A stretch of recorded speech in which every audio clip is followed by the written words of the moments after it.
Just to give me a minute.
So I declare the meeting open and welcome you to this month's meeting of Council.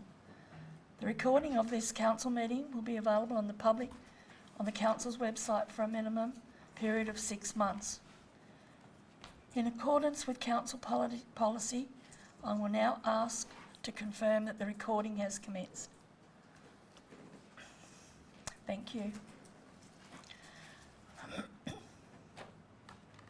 We acknowledge the traditional custodians of the South East Nation, the Malakadee people of the Yuin River and the Linuquani people of Far South.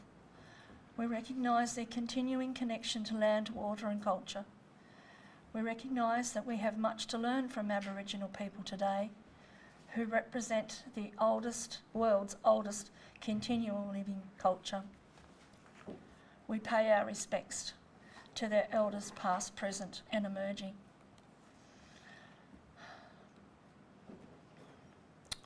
Attendance tonight, wow. We have Councillor Armstrong, we have Councillor Gibson, we have Councillor Jessup, we have Councillor O'Neill, we have Councillor Temby and we have Councillor Burgess. Councillor Camber-Smith. Yeah, and Councillor Camber-Smith online. Can you please, your officers? Yes, thanks, Mayor. So we've got Lockie Krantz, our Director of Infrastructure, Climate and Environmental Services. We've got Sue B, our Exec Officer, Tracy Hankin, our Manager ICT, and Kelly Davis, Acting Media and Comms Coordinator. Thank you. So, do we have any apologies? We do. We have Toby Thorpe, Councillor Toby Thorpe. Leave of absence, nil. Absent, nil. Do we have any declarations of interest tonight? No. Pardon? Mine. My standing one? Yeah. Yeah, I have my standing declaration, which and the petition, which is item number.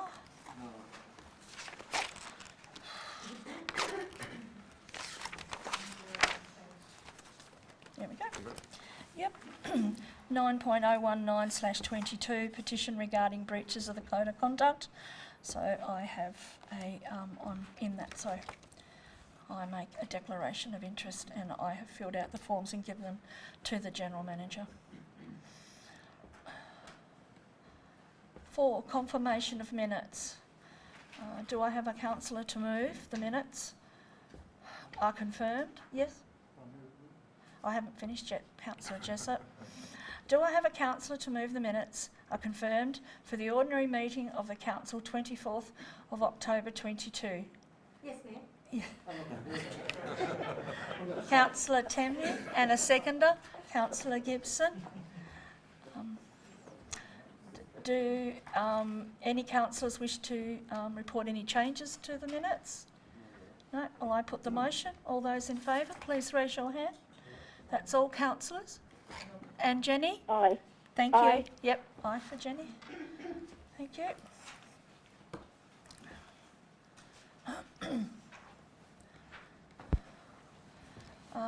Number 5, legislative items. Tabling of the certificate of election. I'll pass that over to the General Manager. Thank you, Mayor. Yes, I'm looking to table the certificate of election dated 31 October 2022 and also the certificate of election by recount dated 14 November 22, along with the declarations of office by our councillors in pursuant to the section 321, subsection 3 of the Local Government Act. Council is to acknowledge the making of the declarations at its meeting, and the General Manager is to record the fact in the minutes of the meetings. Thank you. Thank you. All right, so do I have a councillor to move the recommendation? Councillor Armstrong? Councillor O'Neill? So we were speaking on, yeah, no. Okay, so I put the motion, and all those in favour, please raise your hand. That's all councillors. Jenny? Aye. Thank you. That's all councillors. And the motion is carried. Do we have any urgent matters? No? No, Mayor. Okay. Do we have any announcements, councillors? Yes, councillor. I'd just like to thank the voters for their very thoughtful and considered voting in the recent election. When I look around at this new group, I can see people who listen to others and form their own opinions, people who care and have energy and are thoughtful. So I'd like to ask the public to have patience and allow this group of new councillors to find their feet and start to engender a culture of working together to get things done. Thank you very much, Councillor Gibson. I'll ask you now, Jenny, have you got any announcements? No, Mayor, thank you. Thank you. Yes, Councillor Jessup. Thank you, Mayor. I'd just like to acknowledge the hard work of the Huon Agricultural Society for running a successful show on the 12th of November after a somewhat COVID hiatus, and about 12,000 people attended that, and weather was fantastic, and that was a good example of the rural community we are. Thank you. Definitely. Well done. Any other? No? I also would like to thank the directors for taking me out to visit all of the staff. It was a very interesting and informative excursion, and I'd like to congratulate the frontline staff for the work that they do, and the community wellbeing services on the important work they're doing for the community, and the Infrastructure, Climate and Environmental Services team on the adoption of the zone management approach. I think everybody's trying really hard to work together, so thank you. Thank you. I just have one, and that's we today received a thank you from the District Lions for the help that they received from the council staff in making their Christmas parade a success this year. And I'll pass that on to the director to be able to pass that on to his staff, that it was very much appreciated with the change of route and the help they received. So thank you. Okay.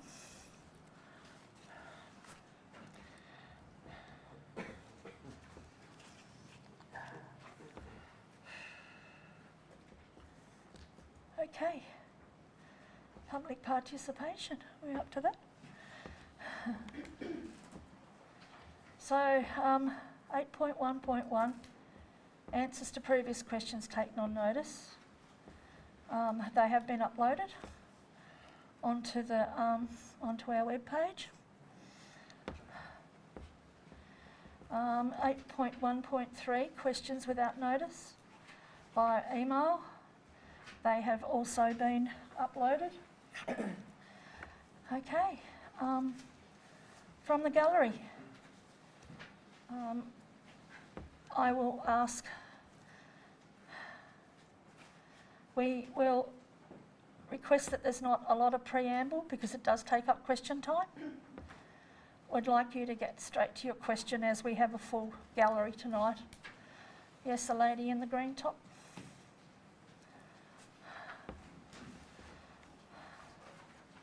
You state your name and where you're from, please. Thank you, Mayor. It's Jessica Jordan-Hogman. I'm part of the Port Huon Progress Association. Thank you, Jessica. Thank you, Mayor and councillors, for the opportunity to meet with you this evening. My question is this. We respectfully request that all documentation in the possession of the Huon Valley Council from January to April of 2010 related to the Shipwrights Point be made available to the Port Huon Progress Association for viewing. Specifically, any minutes, agendas, notes, associated papers or correspondence from the February and March Huon Valley Council meeting. Okay, Thank you. thank you. I will possibly have to take that one on notice. But thank you for that one, Jessica. The lady at the, yes, sir.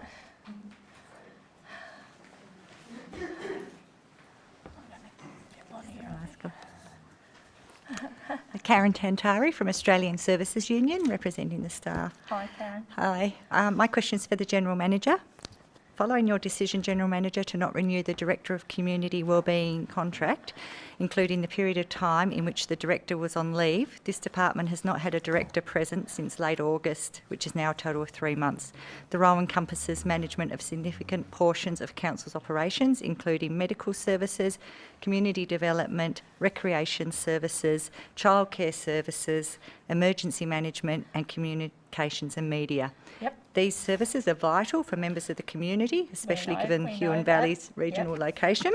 Yes, can we have Um, your question? I'm getting Please. there. Our members have advised the ASU that you do not have any immediate plans to fill this position and that you as General Manager have taken the responsibility for the day-to-day operation of this unit. Could you please advise, A, given the importance of this portfolio and the significant amount of work required to undertake the role, can the General Manager please advise how he will effectively manage this portfolio on top of his existing workload? And B, what plans does the General Manager have for the long-term management of this portfolio? And does the General Manager intend to continue to maintain the direct management of this portfolio, or are there plans to employ a new Director of Community Wellbeing? And if so, when? Thank you. Thank you. Okay. Okay, you're going to... A lot of questions. You're up. Thank you. So I think just in a sense of starting from the beginning, yes, I am. I have taken that director role.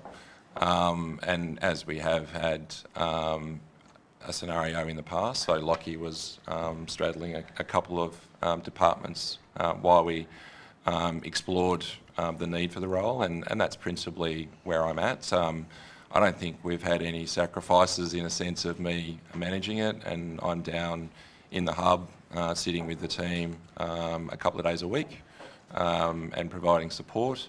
The great part of advancements over the past 12 months have been the fact that a lot of our workflows now are electronic, and so they're able to send information to me and we're able to respond with approvals in that respect. I'm meeting with all of the managers one-on-one monthly and interacting daily through phone and email. And the major, I guess, focus since Beck has left us has been to understand the needs for that role and the skill, knowledge and experience that we need going forward to support the team to deliver their services. So that's largely what we're looking at over the course of the coming weeks. Thank you. John and then Pat. Evening all. My name's John Enders, resident Franklin.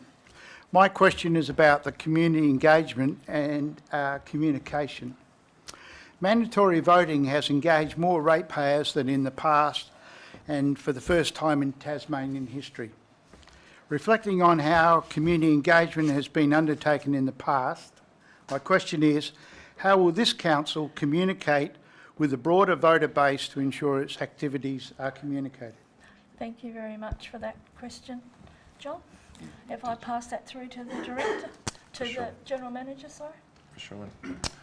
Thank you for the question, and yeah, we were very fortunate to receive about 86% of our voters responding, which was a really significant improvement on previous years.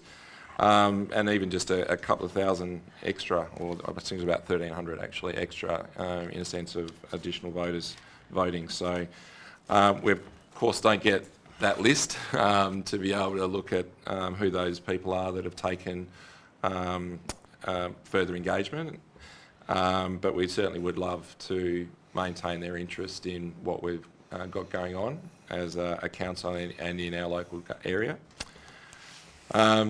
We certainly are learning to understand that people have some very busy lifestyle, and also there's the local access to digital platforms that are challenging for people locally. And I guess the other challenge is some of the literacy levels for us as a community as well, and obviously all those things are being worked on, but they do create some challenges for us engaging with the community. We're continually reviewing the success of our engagement practices and looking at different ways to be able to connect with people and understand their input and get their input. And I think a recent example of that was just using us going to the community at the show, the Huon Show, which Mark was alluding to, the great success there. But it's a great opportunity with thousands of people coming together for us to be able to connect with local people and also people that visit us. So we do get to be able to capture more broadly that stakeholder group beyond those that are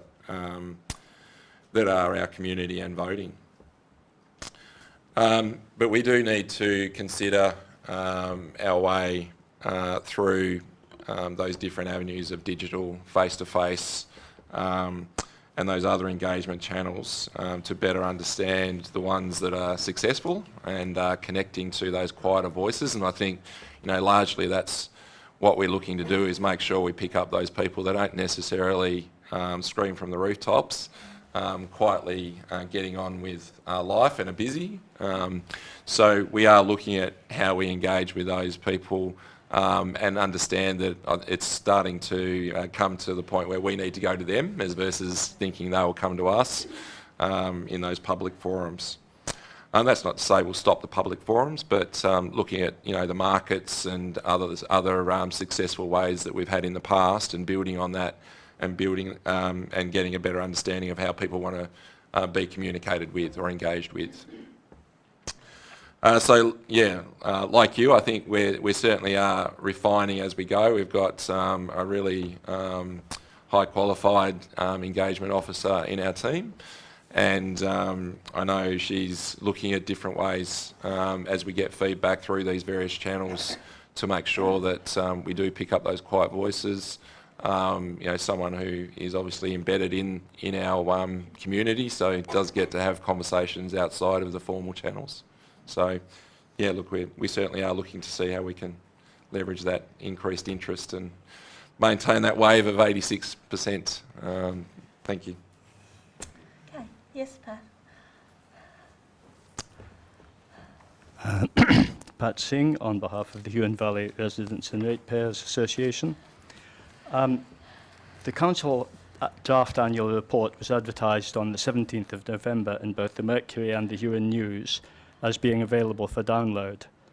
Anyone who saw the advertisement and went looking would not have found it. It wasn't online until the 22nd, and still includes simple errors of fact and typos, but much more importantly, it did not include the audited financial statements until today. You have set the 2nd of December as a deadline for making submissions. just 2 days away, and yet the community only now has this relevant information. So our question is, when was the report from the Tasmanian Audit Office received by Council, and why were the financial statements not made available to the public immediately? Why is it not also included on the Have Your Say page of the Council website?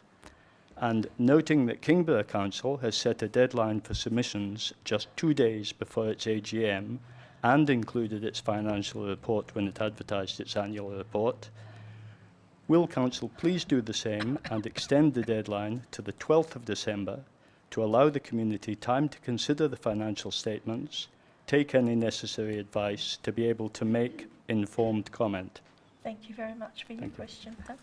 I'll pass that through to with. Yeah.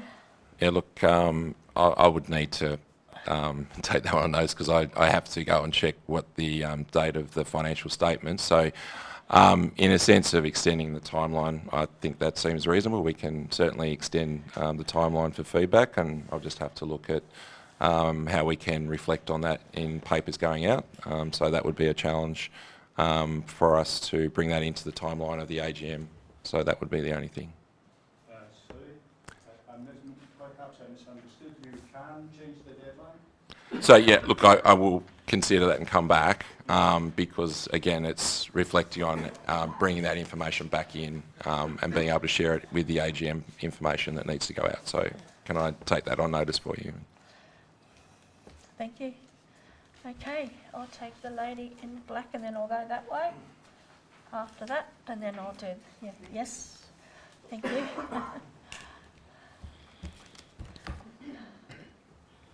My name, Yeah. sorry, I've got to do this. Okay. My name's Odette Lanane, I'm from Far South, and my question's quite specific to the Mayor. We note that when the funds were granted to, it's particular to the upgrade of the Dover Medical Centre, Yes. and we noted that when the funds were granted there was a provision for a dedicated project officer, and originally there was a dedicated project officer engaged to facilitate the project, who subsequently is no longer in the position. Can you please tell us, has that position been filled? And if so, by whom? And is there a line of communication between the project officer and the stakeholders in the community? Thank you for your question. I'll go to the General Manager for that one. Thank you. Take that. Just on to Lockie, to Okay. Director. Thanks for the question. So you're correct, there was a dedicated project officer who left council some time ago. That position has been filled internally. So I'll just wait. That position has been filled internally from a member of Infrastructure Services asset management team. So we have an experienced project manager and an experienced superintendent. So 2 people on that job. We have been working through the project, formalising a number of aspects. Key to those is arrangements with the Royal Flying Doctor Service and the specifics of the room that they have. So there's quite a few operational considerations we've been going through, and we've recently, in terms of stakeholder engagement, first and foremost the staff down there, the affected staff at the medical centre. So we met with them, it's probably 4 weeks ago now, to reconfirm that the scope is correct. We have finalised the tender documentation and we'll be sending that out to tender shortly, whereupon we'll then be able to let the community know some key milestones once we've actually engaged with the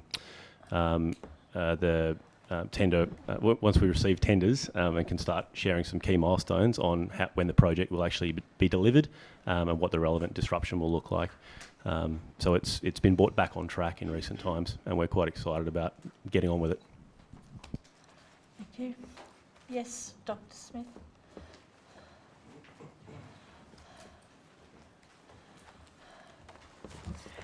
Thank you. And thank you for the answers to my questions on notice and response to the questions asked at the October meeting. My question refers to agenda number 15.030/22, councillor appointments. There are 4 panels or committees where more nominations have been received than the number of vacancies to be filled. These are the Audit Panel, the General Manager's Performance Review Committee, the Huon Valley Emergency Management Committee and the Huon Valley Health and Wellbeing Committee. A ballot of councillors will be needed to make appointments to these important bodies. So my question is, how have councillors been informed or informed themselves about the experience and qualifications of those nominating for the positions, and will each person who has nominated be provided with the opportunity to speak in this public forum in support of their nomination before the ballot is conducted?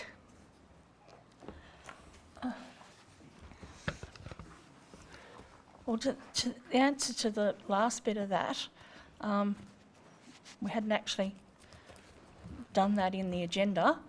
The councillors, I don't know whether, I can't speak for each one of them, but I don't know whether they've rang each other, I don't know. They might have done. I know I haven't. But I think we'll wait. There is a ballot. Whether there and Jenny Camber-Smith is voting and sending her votes, I think, through to the director. So it's all being, Toby will not vote because he's an apology tonight, so he can't vote. But the question is, will they have an opportunity, will those who wish have an opportunity to state why they believe themselves to be suitable for the position? You go. No, we haven't.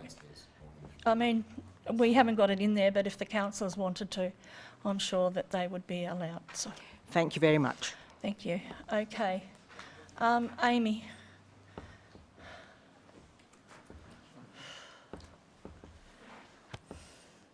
Amy Robertson from Port Huon. The budget review tonight proposes an increased revenue of $44,000 in fines from planning matters. What is Council's total fines budget, not with the increase? What would Council's ideal budgeted amount for fines be? And how does Council intend to alter or steer this business activity to better achieve its ideal budget amount? Okay, I'll pass that through to the General Manager, but with the Director off ill, you know, we might have to... Yep, happy. Yeah, we'll take it on notice with David being away tonight. Okay, in the back end is in the front, and then I'll go Jen and the lady in the middle there. Just wanted to first of all, through the chair, congratulate all of the councillors on their election and wish them the very best for the next term. My question through the chair is regarding the Towns Team project. My understanding of town teams is that community and business partnerships take the lead on projects in their towns, and council helps them to achieve the outcome they desire. Specifically, I'm asking, what is the status of the outdoor project at the Huon Hub, and what would the process look like for that project if it was to be managed by community and businesses to completion stage, with the support from Dean Cracknell from Town Teams? Thank you. Thank you. Can I pass that through to you, General Manager? Yeah, so I'd probably take that in 2 parts, in a sense of the Hub project and then the Town Teams initiative. The Team Towns initiative, we did some work back in August 2021 around the Huonville area. And look, there was some really good engagement from the community and from business leaders. As we got to the point of, and some great ideas and thoughts about the creation of place for Huonville. What we found as we sort of made our way through that process was that many of those people that were engaged in the initiative didn't have the time nor resource to be able to lead it through, which is a little bit different to what we found in some of the other areas compared to Huonville. I guess unfortunately with no capacity and no resources, some of those opportunities still sit in our register but are not looking to be moved forward. We certainly have all the desire to ensure those initiatives progress, but a big part of the town teams is that they are community-led, and so there's a really good opportunity for members of the community that are looking to see those placemaking initiatives progress in Huonville to certainly reach out. And I know in recent discussions that there's a great opportunity in Huonville to see that that energy focused through those initiatives. So in a sense, that project down the road didn't obviously, well, it came out through that, so the idea of it, but without the resource and capacity in the community, council has progressed it. And so, yeah, look, I think we would love to, I know the team would love to engage with anyone that certainly has the energy, resource and desire to start seeing some more of that happen in Huonville. I'll let Lockie just talk to where that project is, and I appreciate it does look like it's not progressing given it's had the fence around it for a while. Thanks for the question, Beck. Yeah, no one likes to see a fence sitting there with not much work going on. The reality is that this project was approved initially without a costed business case and with multiple funding streams. It has suffered from cost overruns during the life of the project, and given we're in a deficit budget, the responsible course of action we've taken is to go back, look at that scope, and reconsider the life cycle cost of some different options. So we have a plan now that is faithful to the original intent of that park, which will be a really important asset in the township, but importantly minimises our life cycle costs. So the ongoing operational costs, which are ultimately every time we add a new thing, it comes through and is paid for by ratepayers. So that's what we're doing. That work has been done. We have settled on a sensible approach to get the work done, and physical works are going to recommence very soon. We hope to have some work done. We were aiming to have things done by Christmas, but we're now just finalising things with contractors to get it done. From a town team perspective, if we were to work with volunteers on a project like that, on a civil type project, among a whole range of other things, it just needs to be pointed out that council would always have a role in making sure that site management, site safety and quality control was applied on a construction site like that, because safety is number one, and volunteers often bring a range of skills, but they may not have the skills or the experience of working on a construction site, albeit small ones. Thank you. Okay, Ms. Hadaway. Jen?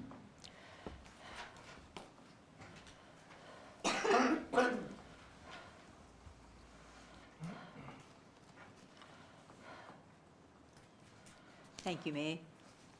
Congratulations, councillors. I'm delighted to see such a mixed group. Thank you. And you have my very best wishes as you get your feet under the table in the next few months. This question relates to the Dover Medical Centre, and I'm sorry I couldn't hear properly what was said previously, so there may be a bit of overlap. My original question was raised at the council meeting in June of 22 this year, and it asked, could council please confirm the steps that they were taking to maintain the current care level at the Dover Medical Centre, and would they also then update in relation to tenders, when they were called, who they were, and when the actual building works would start? So my question tonight is really virtually a repeat. Would council now be able to say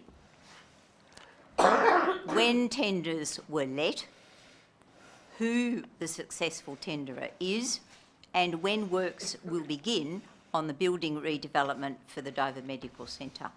Added to my original request of would Council please confirm that the Dover Medical Centre services have been kept current from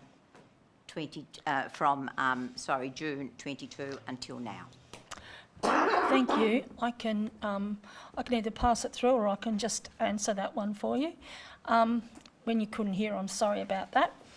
The director did say that the tenders, the documents are ready to go out to tender.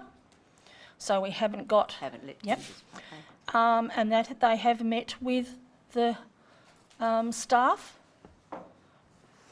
I'll let you. Yeah, am I right? Yep. They did meet with the staff, and they're informed of what the process is. They will be able. We have got a new project manager, and they will be coming to letting the public know where we're up to once we have our tenders back and we know the time frame of whoever wins the tender. So yes, that's where we are at the moment. So may I just clarify, do we have an approximate start date for that rebuild? No, because we'll have to wait to see who wins the tender. Thank you. Yeah, thank you. Okay, so it was the lady in the middle, and I think we might be nearly at our time then. So, thank you. My question is very short. I'm Jane Clark from Franklin. My question is about the Cartilla that has been moored on the Huon River in Franklin since 2014. We all know the old lady.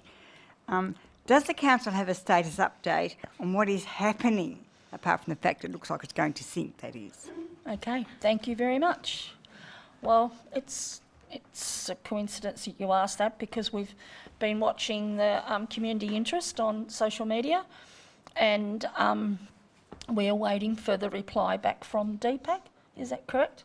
Yeah, so we are at this moment waiting for that phone call to come back to us. So once we do know something, we will definitely let the public know what the go is. So, we all love yeah, yeah, thank you. Okay, so that's end of public question time tonight. So, okay, before I go any further, I just want to let everybody know in the crowd that I don't have COVID. Neither do I. I have pleurisy, so I'm here because I have to be here at the moment. So yeah, so I just wanted to be all assured I'm not here with COVID.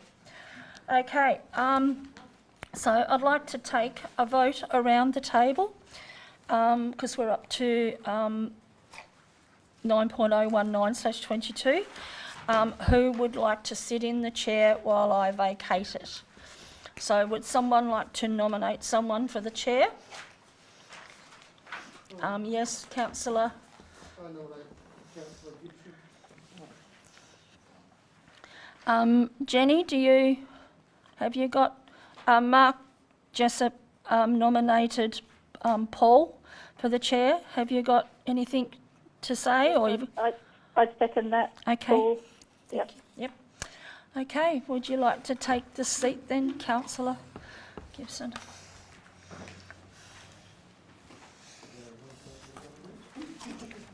I confused both again. Oh, no. I can't show you my mic. Oh, that's all right. Can I have my hat there, please? Yeah, something to, I might go shopping. Okay.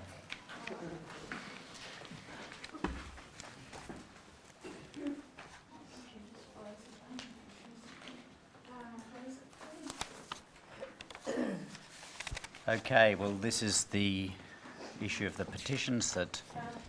Point of order. Through you, Chair. Yes? Should the General Manager be participating if there's a petition that pertains to you as well, or not? Just a question. Yeah, I'm not actually part of the petition. Yeah, so, thank you. No. So we have two possible action options before us. Do I have a councillor to move a motion? I'd like to move it on the Councillor Armstrong, did you want to move a motion? The motion is the one we're looking at now. Oh, Councillor Tempe. so what Kathy's got to say, I'll probably agree with her. Thank you. If there's no one moving those motions on the agenda, do declare that they're not moved and we move on to and that becomes a substantive motion? Yes, it becomes a substantive motion. Yeah.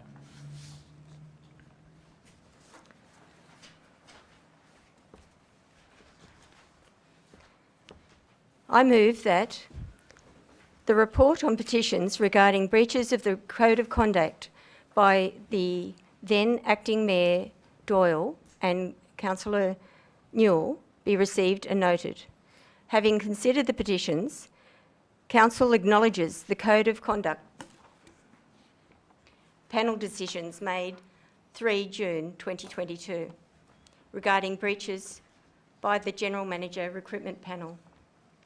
Council acknowledges the responsibility to appropriately manage the conflict of interest ultimately lies with the Council, as set out under 28(2)(d) of the Local Government Act, and as such apologises to the community and staff. Council accepts the community expects their representatives to work productively and as a team in the future for the betterment of the Huon Valley. This new council makes a statement to the Huon Valley community that we are committed to working with them together as councillors, general manager and staff to foster a culture of genuine, respectful engagement to reach a shared strategic vision for the whole community and a commitment to applying the principles of good governance. The newly formed General Manager Performance Committee will develop key performance indicators and will meet quarterly to review his performance. Do I have... Is there anybody who would like to second that motion? Aye. Jenny Jenny Cambersmith. Cambersmith, yeah. Do we have anybody to speak against the motion or any questions?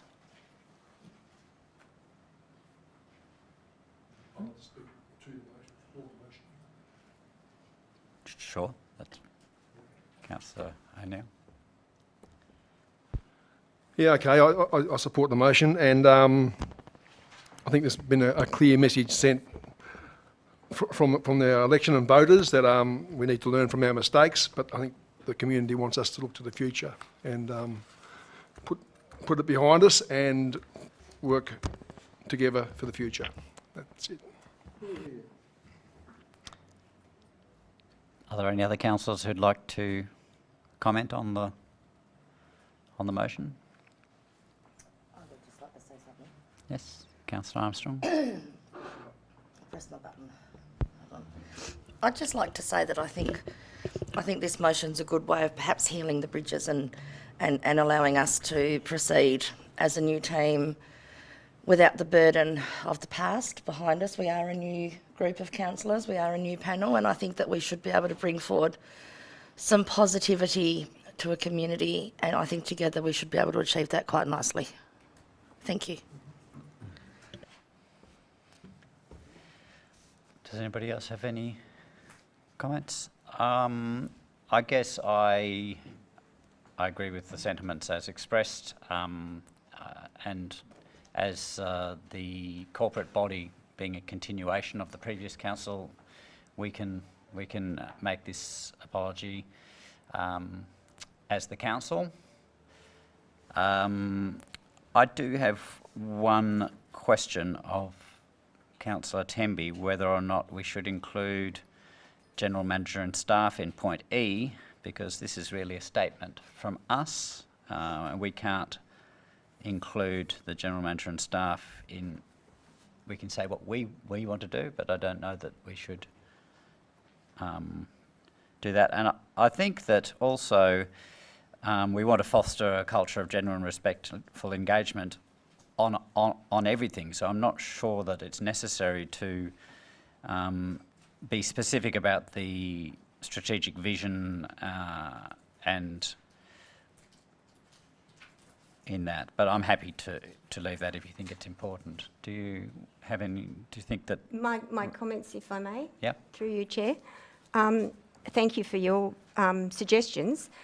I would suggest that we are committed to work with the councillors. We are committed to work with the General Manager. We're committed to work with the staff. We are committed to work with the community. And so therefore we're not instructing anyone that we will work with them. It's saying we are committed to work with them. And secondly, the shared the shared strategic vision for the whole community underpins everything that we do. And so therefore I believe that should be included. And the fact is that if we don't apply good governance, we are letting the community down, and I think that should be included also. Absolutely. Okay, well, I'm comfortable with that. That explains what you're meaning there, and I think it is quite clear. Do you have any closing comments? No, I'm fine with that. Thank you. Well, I then put the motion. All those in favour? Aye. And Jenny is a yes as well. That's all councillors present. Thank you.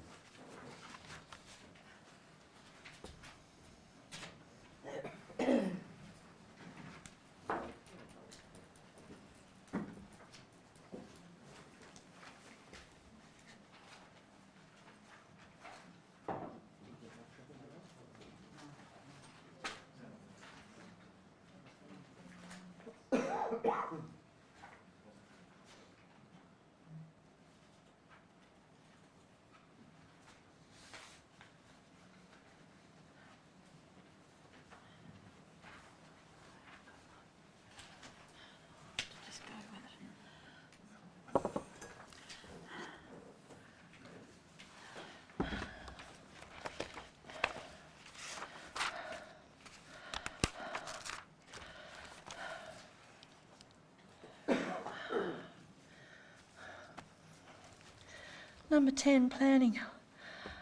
The Mayor would like to advise that the Council is acting as a planning authority as at Council acting as a planning authority in accordance with the provisions of Part 2 Regulation 25 of the Local Government Meeting Procedures Regulations 2015. The Council will now act as a planning authority pursuant to the Land Use Planning and Approvals Act 1993. In accordance with Regulation 25, the Council will act as a planning authority in respect of these matters appearing under item 10 on this agenda, inclusive of any supplementary items. Thank you. Okay, so agenda number 10.011/22.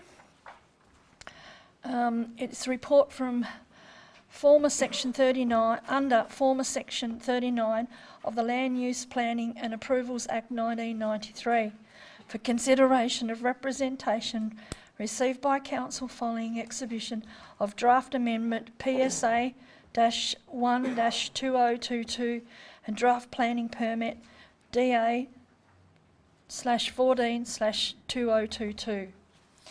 So let me just get my. I'll refer the councillors to the recommendation of this report. And do I have a councillor to move a motion?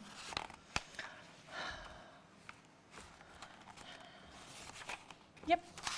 Thank you, Councillor Temby. Do I have a seconder? Councillor Gibson.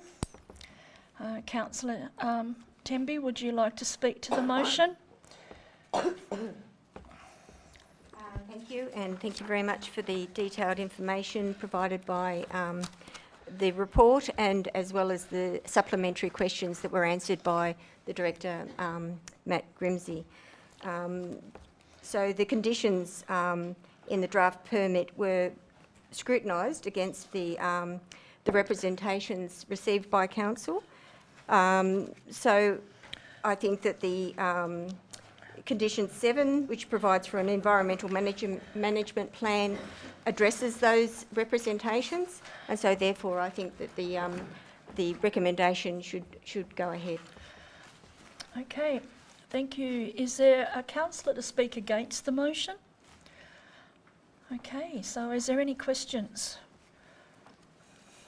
Yes, Councillor Gibson. Well, there were a number of questions, but Matthew being sick, they were all covered by email. I don't know whether we want to go through what some of them were. Because there was a question about the reference to the former sections, and that's because of the change in the planning scheme and this predating some changes there, so it's still working under the old planning scheme. There was some questions about how the process, this part of the process connects with the previous August meeting approval, which Matthew covered very, very well, and I had a good look back through that, all of that paperwork, and all in all, it seems to be following the planning scheme correctly, as far as I can see. Okay, thank you. Is there any other questions from the councillors? Okay, so Councillor Jenny, have you got any comment on this one? No, having gone through the previous application, I couldn't hear quite what Councillor Gibson was saying, but I apologise if there's a duplication. That's okay. I just did have a slight concern about the operating hours being from 6 a.m. and also through Saturday and Sunday, but it might be nice to include in the conditions that be reviewed as part of the environmental plan that the proponents have to now put together. Right. Is there anything we can... Yeah, they're standard hours, are they? Yes, I can answer that one. Yep. I can answer what Matthew said, yep. which was that that would require going back to the planning scheme because it's already approved. So it would require an amendment of the previous approval to do that. I'm sure, Jenny, that if things happen out, like outside their hours, or people will let us know. So I think that if they're the standard hours that are for a workplace, yeah. But I'll pass it over to the General Manager. Speak to the director also, and he said that if we were to make that decision to do it, then ultimately it goes back to the TPC to decide that as well. So if we feel like that's something that we want to put to it, but ultimately the planning scheme is where the standard piece is. So. Yep. Okay. So what would you like to do with that? Given that we've put some conditions already into our report to the TPC, I think it'd be fairly straightforward just to include a consideration of the operating hours and the effect of trucks passing very close to the neighbouring property, given that we are doing a zone amendment as well, because clearly that person bought that property not realising it was ever going to be, their neighbours were ever going to be using this for an industrial use. So I think it's pertinent to at least look at these issues. Okay. Okay. Thank you. I'll come back to you, Jenny. Yes. I think it's important to note that the zoning of the land in the area is all agricultural at the moment. There is an existing use of that property as far as I understand. It's been a workshop and a sales point for automotive stuff since I've lived down here since 2012 in that road. And I think, you know, the reality is it's a rural business that's operating in a rural zoning. We've agreed to change it to a rural resource zoning. And I think if we start putting time exclusions on rural properties, you know, where do we stop? Do we stop farmers spraying their orchards before 8 o'clock in the morning? Do we? So I think it's a very slippery slope if we start adding particular time constraints on what is an industrial zone. I think it raises a much broader issue that we're talking about over the next 12 months, which is, you know, where do we have large-scale industrial type zoning in the Huon Valley? At the moment, we have very little land for that.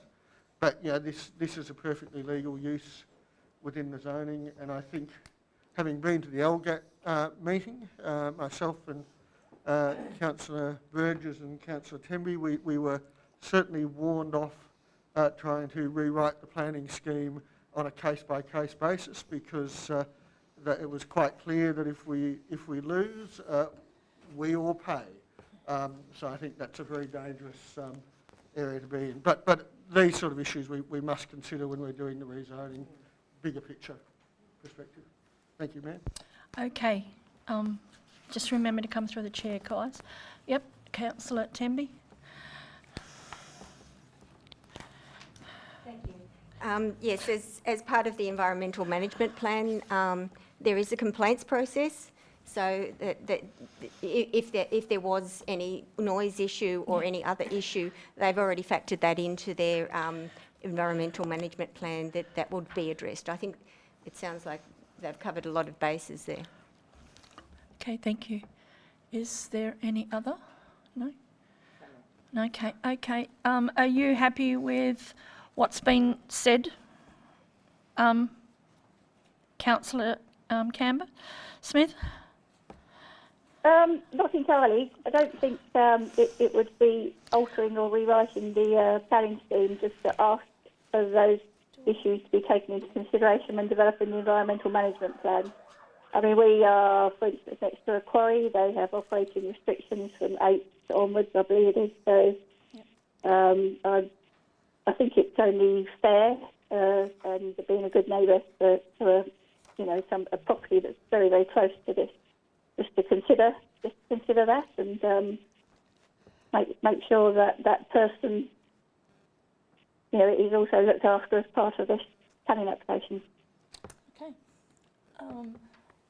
Through you, General Manager, you want to turn your... Yep. So I think the best thing that we can have is for Jenny just to propose an amendment to the recommendation. Yep. And then she moves that, we'll look for a seconder. Yeah. So would you like to move a motion for your recommendation, Kathy? Amendment. Jenny, sorry, amendment. I guess it would just come into it would just be an amendment to the current. Yep. The current recommendation under number 3 that the draft. Let's have a look. It says modifications to conditions 4 and 5. So I think it's we could just add into the report that goes with recommend. I mean, I don't know how we do that. We need to add something into the. I mean, I'd be grateful for your advice, General Manager, how we do that, because the recommendation refers to condition 4 and 5 of the planning permit. Would that require an actual amendment to the planning permit, or could it just be added as a number 4 there for the EMP? I mean, I'm not. You know, if this is going to cause problems and hold things back, I'm not going to, push it to the nth degree. All right. I'm happy to take advice. Yep. Well, Paul has a statement that he's got here that he was given to answer one of his questions. It was the same question. Yep. yeah. Okay. All right.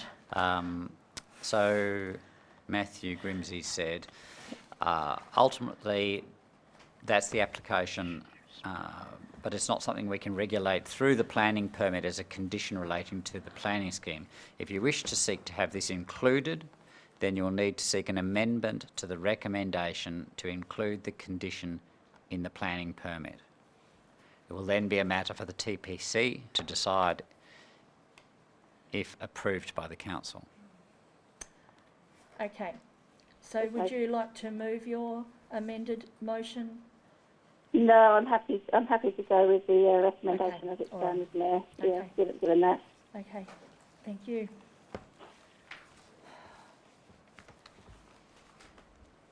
Councillor Temby, would you like to close? No, right, thank you. Okay. All those in favour, then please raise your hand. That's all councillors. Jenny? Aye. Aye. Thank you. That's all councillors, and I froze again. Sorry. That's all councillors, and yeah, thank you. And the motion is passed. Technology is a wonderful thing when it works, isn't it? Yeah, we've gone electronic and mine doesn't want to work. Okay. Up there?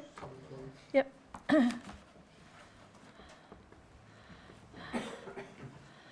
Don't have to do that now. No, no need. There, thank you. The Mayor advises that the Council is no longer acting as a planning authority as at 7:01. Okay, 11. General reports. And I'll just get my computer back up and running.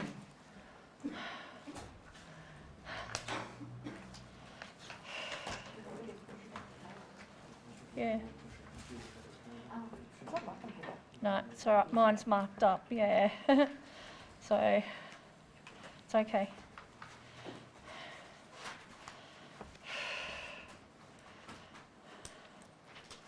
I'm not rushing because I'll lose it again.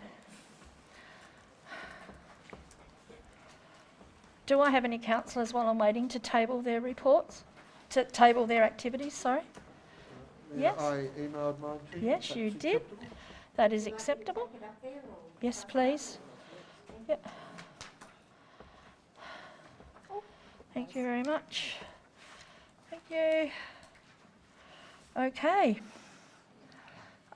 Do I have a councillor to move the general reports, to accept the general reports? Councillor Gibson. And a seconder? Councillor Jessup. That's what we have to do. Any questions to Councillor Gibson? Would you like to speak first? Yes, I think I went through all of the reports and they look pretty good. Good to catch up with it all. Yep. I did have a question through you to the General Manager. Yeah. The community vision process being run by residents and SGS.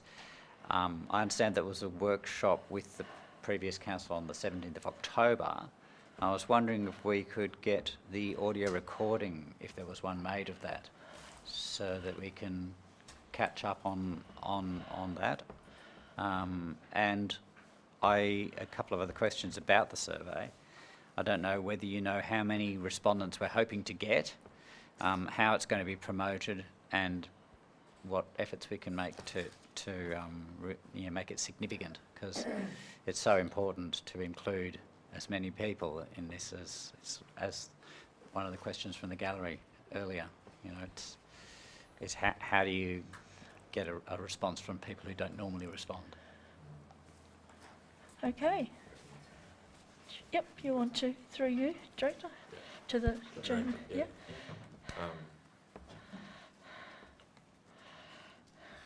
I think I listened to all of that. But I think at its heart is how we make that the consultation representative, and certainly we're working through that. We've already committed through the induction process. All councillors have noted how interested they are in this process, and it is early days for this process. So yes, we've made those engagements, but we're still actually working out the plan to get out there. We jumped on the Hue and Show because it was an opportunity, but as far as we go from here, we have we've got a developed draft list of stakeholders that we'll be reaching out to, that will be coming to councillors to see and participate in finalising. We're also obviously, as part of that, surveys, etc., going to the people, as Jason mentioned earlier. So taking advantage of markets, we're reaching out to schools. I know we've got, I think, 5 schools put their hand up on day one to get involved in this project. So we're going places on this, given the consequence of this for the valley in the future. We're going to places with consultation that we haven't been before, and as we develop that draft, it'll be coming to councillors shortly. I don't know the exact date because I don't look after the area anymore, but it's soon.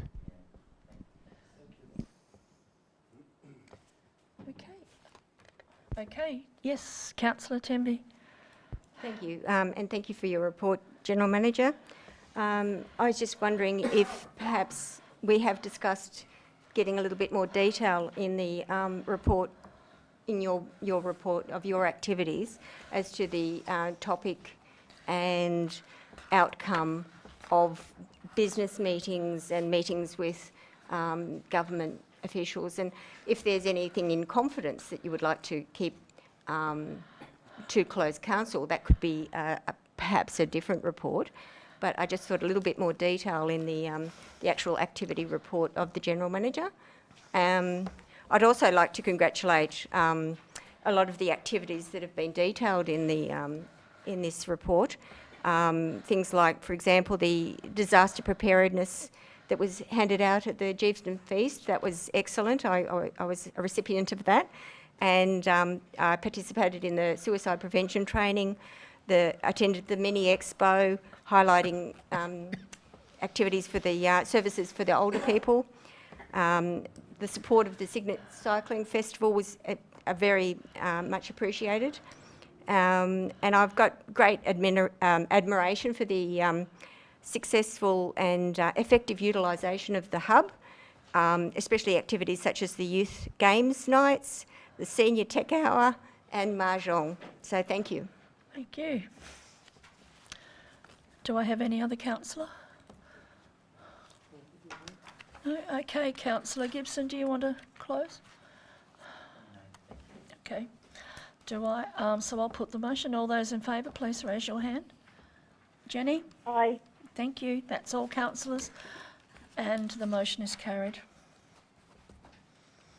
11.011/22. That the general reports and minutes for the period of 1st to the 31st of October 2022 be, I've done that one, sorry guys. 12, council workshops. Would you like to speak on council workshops? Yes, thank you, Mayor. So all up, I think we've had 7 workshops with councillors in induction, and ultimately the aim of that was to accelerate their understanding of us and the industry, and equally, I think, get together and understand each other. So we've had varied topics. The first one, swearing in, was a great opportunity just for us to connect, but equally catch up with family and celebrate together the results of the election. In the first induction, we looked at that introduction part to local government. Some of it's a little bit dry in a sense of capturing some of the legislation, etc. I know councillors were happy to catch up with our audit panel independents and talk through that.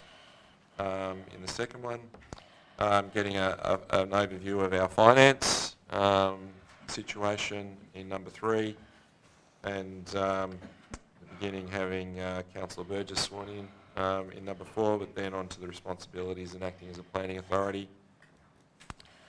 The last couple have been around councillor priorities, and we sat down and for the first time talked to putting a 4-year plan together for the councillor group that's been elected, and we'll be progressing that over the coming weeks and months. Talked about in 6A under the management of conflict, and as we've heard tonight from Councillor Temby, part of what we've done is attempted to humanise the induction process with going out and meeting staff, managers presenting and staff presenting to elected members around what they do and how we do it, and you know, the successes and challenges that we've got in that delivery. So all in all, it's been a great investment, and I really appreciate all the time that councillors have invested in immersing themselves in our organisation and the industry. Very much appreciated. So we'll just receive and note that. No, okay. 13. Councillor questions. 13.1. Questions taken on notice. Nil. 13.2. Questions without notice. Do we have any questions without notice? Yes, Mayor, I have one. Okay, I'll let you go. First, Councillor Camber-Smith. Thank you, Mayor. To you, Mayor, please could you kindly advise when councillors will be provided with a copy of the full Blackadder report on the recent GM performance review? I believe this information is very important to enable council to effectively formulate ongoing performance criteria for monitoring and measurement by the GM Performance Review Committee. I can answer that one to you. It will be, once the new committee has been formed, it will be given to them with direction from Matt Healy the other day. And then it'll be up to the new Performance Review Committee whether they are giving, share that with other councillors. So. Okay, thank you, Mayor. Yeah, okay. Do we have any? Yes, Councillor, I think it was, yes, Councillor. Thank you, Mayor. And I have foreshadowed this to the General Manager, so he's been forewarned. In October 2021, it was announced that the state government had allocated $1.625 million over 3 years to the Huon Valley Council to facilitate the delivery of a regional jobs hub to service job seekers and businesses in the Huon Valley, Channel and Bruny Island in partnership with the local community. But to note that it is the Huon Valley Council, i.e. us, who are responsible for the delivery of the aforementioned. In his July 2022 General Manager Operations Report, the GM reported successful board directors of the Huon Valley Jobs Hub Single Authority have been notified of their appointment, and preparations are now underway to convene the board for progressing the Jobs Hub. Noting that that was some 5 months-ish ago, 4 and a bit months ago, can the General Manager report on the progress being made by the authority's board, the mission and vision that the board has proposed, and their key implementation milestones and timelines, if they have them yet? I'm a hard taskmaster. Okay, thank you. I'll pass that one on to the General Manager. Thank you. Thank you to Councillor Jessup. I was able to go out to our chair and get some feedback, which I think I'll just read to share, because I think it captures all of the information that you're actually seeking, and I'm sure the community as well. So the Hub Board has met now on 3 occasions, alternating between Huonville and Kingston. The Board is required to complete a comprehensive current workforce planning study leading to a strategic plan. Expressions of interest for the workforce planning study has been advertised, and the Board expects to select the successful applicant soon.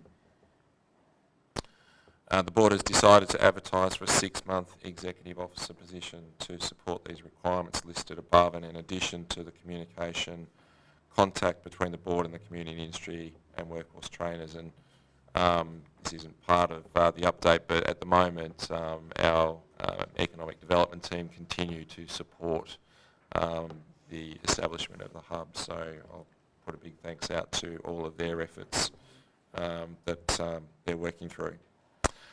So the board has an expectation that this executive officer will commence as soon as practical. Regarding the mission and vision, our board has had broad discussions focused on understanding its key role, being to strategically facilitate jobs and training in both municipalities. Fine-tuning of a mission and vision will form part of the required strategic planning work noted above. So the Chair, Rob Banfield, has given me his contact number if anyone would like to reach out to him from the community or around the councillor table. Rob also was very thankful that the council has taken interest and is looking to understand what's going on, so he was very appreciative. Thank you, Mayor. Thank you, Mr. Councillor Temby. Thank you. Didn't lose my glasses this time.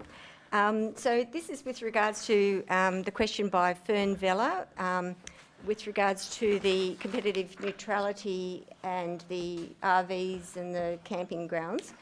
So the application, the response was that that the national competition policy arose out of an agreement between the Commonwealth and state, and that the policy is that each state is to apply competitive neutrality principles to significant business activities in a manner as determined by each state. Now, I've looked it up, and what is required is that you have to determine whether or not you actually apply that competitive neutrality, and that's only applied if the business is significant. So, in other words, if it's less than 10% of that market, then it is not needed to be applied. So I contend that for example, Franklin campground, it would be less than 10% of the market share. Is that correct, or is my interpretation not correct? I'm not able to confirm what market share would be of that particular activity. I know, and I don't have the history, and Matt would be able to share it because he was immersed in it, that obviously they went through that process and decided to withdraw from those activities as a result. We do get brought to account, and ultimately what we're doing by participating is taking away from the private sector when we do participate in these services, whether they be providing them for free or otherwise. So I'm conscious that we don't want to undermine the private investment in our area as a result of permitting these activities, and obviously we still have to abide by some of the planning requirements just like those businesses do. So look, I don't know exactly what percentage, but happy to explore if you'd like us to further in that respect. I could say that I should imagine if you looked at the Franklin Palais, they would have the figures for what they receive from their camping. So yeah, they'd have a fair idea of what that is there. But I spoke to Matthew, about this one today, and we've been told that we will be taken to task if we do. It's just not something that we can just sort of play around the edges with anymore. So, but if you would like to then pose a question to Matthew when he's back, by all means, I'm sure he'll answer it and we could put it on the website. Thank you. Okay, thank you very much. Yes, Councillor Armstrong. Sorry. Yep. Through you, Mayor. Just got a question going back to the hub. Oh, sorry, start that again. Through you, Mayor. I keep forgetting to turn myself on. Yep. Just a question for the General Manager, going back to the hub. Yep. And the 1.6-ish million, has that been received by Council already, or it's to come, or it's split between Kingborough and Council over a 3-year period? Like, has there been an instalment made? And if it has, we're already supplying some work around that. Is that coming out of that fund, or is council supplying the monetary value for that until the other money comes in? Does that make sense? Yep. Yeah, so how much is it costing the council, I guess, out of council funds as opposed to the grant that is coming forward? And ongoing in that 3 years, is there going to be a cost to council on top of what we have been gifted from the government, please? Thank you. I'll pass that through to you. Yeah, good question. So what we've, both Canberra and Huon Valley have committed is some in-kind support, which is what we are largely providing at the current time. We don't get all of the money up front, so it is a drawdown basis, and the contract outlines the staging of that funding that we'll receive. From memory, I think we've got about 200,000 or 300,000 already, and that is, largely to support the activity that we've started doing, which is to get that planning piece together and get us established. What we're in the throes of at the moment is the economic development team supporting, getting the board up, getting it ready so that we can make some traction and hand over to what will be that EO role. Just a quick follow-up. Yep. Sorry.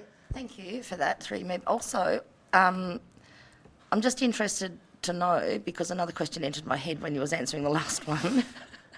So if we are using our resources already and we do have some funds to back it up, is that impacting what needs to be done for the community whilst we're focusing on something that's not yet here? Because we're under-resourced as it is. Yep, definitely another Yes. good question. Yes. And we have reflected on that with the team, because a key part of the outcome that they were working on or are working on this year is a review and update of our economic development strategy. So we have looked at the timing and exploring whether there will be impacts on whether we can achieve that over the course of the year. We've also explored whether we should be recovering money from the grant, but at the moment we're talking about it being an in-kind support. So yeah, I think it's important that this is a success, and the economic development team have passionately, been working on this over the course of a long while actually. So from putting together the studies that have gone before it. So good, thank you. Okay, do we have any other? Yes. Through you, Mayor, to the General Manager. I'm really pleased that the new councillors are getting really energetically into their role, and I was just wondering whether, and we have a strong idea about the priorities for council from the residents' point of view. I guess in order to direct our energy as focused a way as possible, I was wondering if we could have a workshop with directors who know the workings and the issues from within council intimately, to give us what they see as the priority areas that really need work now, so that we can triage strategy and policy, I guess. Yeah, well, I can pass that through to the General Manager. Thank you, Mayor. Look, as we've talked about, a really important part of building the culture we want is to have that collaboration between management and the councillors. So part of the workshop we talked about earlier about coming up with some of those priorities is just to look where those intersecting points were and where there might be some differences. And again, didn't want to cloud your thinking and the information you've provided by laying everything from our perspective on the table. So I think there's a great opportunity for us over the course of the next few months as we start to get into that space of long-term planning and budgeting, to be able to bring that information together, and totally in support of having elected members and our management sit together and talk that through from a priority perspective. Yes, I think that's great. I think the over the next few months, it's difficult to hold it all together. It would be really constructive. it would be really constructive, I think, if we had all the directors in the room and just heard from them individually what's really happening in their area, so that we can, you know, just keep that in mind as things roll for the next few months, as you say. Yeah. Well, I'm just conscious when I say next few months. I mean, we've ultimately got a few weeks and it's Christmas, and then you know everyone's checked out for the summer period. So that's what I'm alluding to. I'm not suggesting it will happen in April, May. It'll certainly be before then. Yeah, but it's also, if it's one director at a time, I don't think it is a slightly different thing, because you have a workshop on finance, and we know that there's some issues there, and you have a workshop on another thing. But you know, I guess I'd like to see the whole picture. Of course. Certainly in favour. Yeah, and most of our directors usually come when we have a workshop. All directors come to. Yeah. Or Yeah. invited, Yeah. Yeah. They're invited. That's right. Okay, do we have any other councillor? Okay. Another question, is it? Yes. I'll let you go tonight. Thank you, Mayor. So at the last council meeting, the minutes read that Acting Doyle agreed to send a letter regarding feedback the council received on Outfall project and to consider other alternatives. This was a letter to Taswater. That's correct. And I was just wondering whether that letter was sent and if we could receive a copy. I have foreshadowed this. Yep. Thank you. Definitely. I'll pass that through to the General Manager. But the letter, I did do the letter. Yeah. Yep, definitely. We'll share the letter with you, and I think just as important around that letter has been the conversation that we've had ongoing with Taswater, and even as late as today, talking to one of the project leads, project sponsors for that project in the Port Huon, and I know they've put out a message just confirming that they're considering options on the back of the community feedback. So she was very in favour of me sharing with you that they have heard the sentiment that's coming back from the community and are working through those options. And as I understand, as soon as they have an option they feel is worthy of sharing, then I'll come back out to stakeholders. So. Okay. Jenny, do you have any more? You right? I'm all good, thank you, Mayor. Okay. Thank you. Right. 13.3, councillor's notice of motion. We're up to that, aren't we? Yep. Okay. 13.003/22. The motion is being put forward by Councillor Gibson. So, Councillor Gibson, do you still wish to put that motion forward? Yes, I may as well. It's dotting I's and crossing T's after Okay. what the General Manager said, but I think that it's still worth a discussion. Okay, do we have a seconder for Councillor Gibson's motion?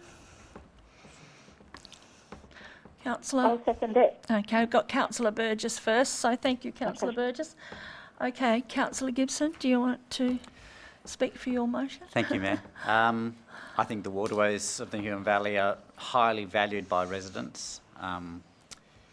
So most people know the gist of it, but I'll outline it anyway. Taswater needs to relocate the outflow of the Geefston Sewer Works from the Commandy River to comply with an EPA directive. As a stakeholder, Council supported the proposal. Because Taswater did stakeholder engagement early in the decision-making process, the detail of the proposal was not included. At the time, the Port Huon Progress Association was inactive and Port Huon residents were not consulted. There is now considerable community opposition to the proposal. After stakeholder engagement, Taswater decided to pursue the option of relocating the outflow to a suitable depth of water off Shipwrights Point But since then, new information has come up. The EPA examined the site, provided a detailed report, and the details of the environmental impacts as outlined in the EPA report are raising alarm in the community. Existing infrastructure requires the pipe to be positioned under the road, which will disrupt traffic and have, I would have thought, a fairly major cost impact.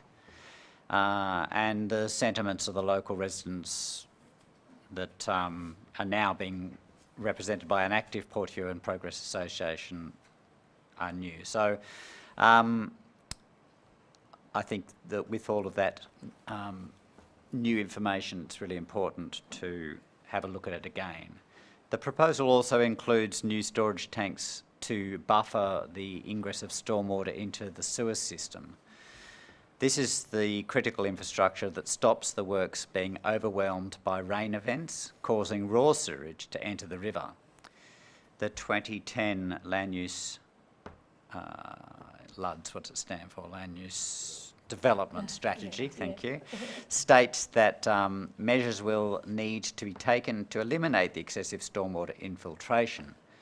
Without this work being done, the effectiveness of the tanks is a bit unknown. So the question of the planned expansion of housing in the catchment of the sewer works is also a concern for the community. And again, the 2010 Land Use Development Strategy states that the Geefson plant is at its licensed capacity. The loads cannot be increased without an upgrade to ensure the safety margins are maintained, and there's a large expansion of housing proposed in the area. So I think that's the background, and the motion asks Taswater to do a detailed desktop comparison of some sites, provide the information to stakeholders, as well as information about the storage tank and the size of them in relation to the intensity of rain events that they will have the capacity to manage, and to re-engage with stakeholders to get a social licence for the relocation. Okay, thank you. Do I have any other councillors that have, you can have a statement and a question. Yes, Councillor Jessup. Technically, I'm probably speaking against the motion, but you'll see why. I thank Councillor Gibson for raising this important issue.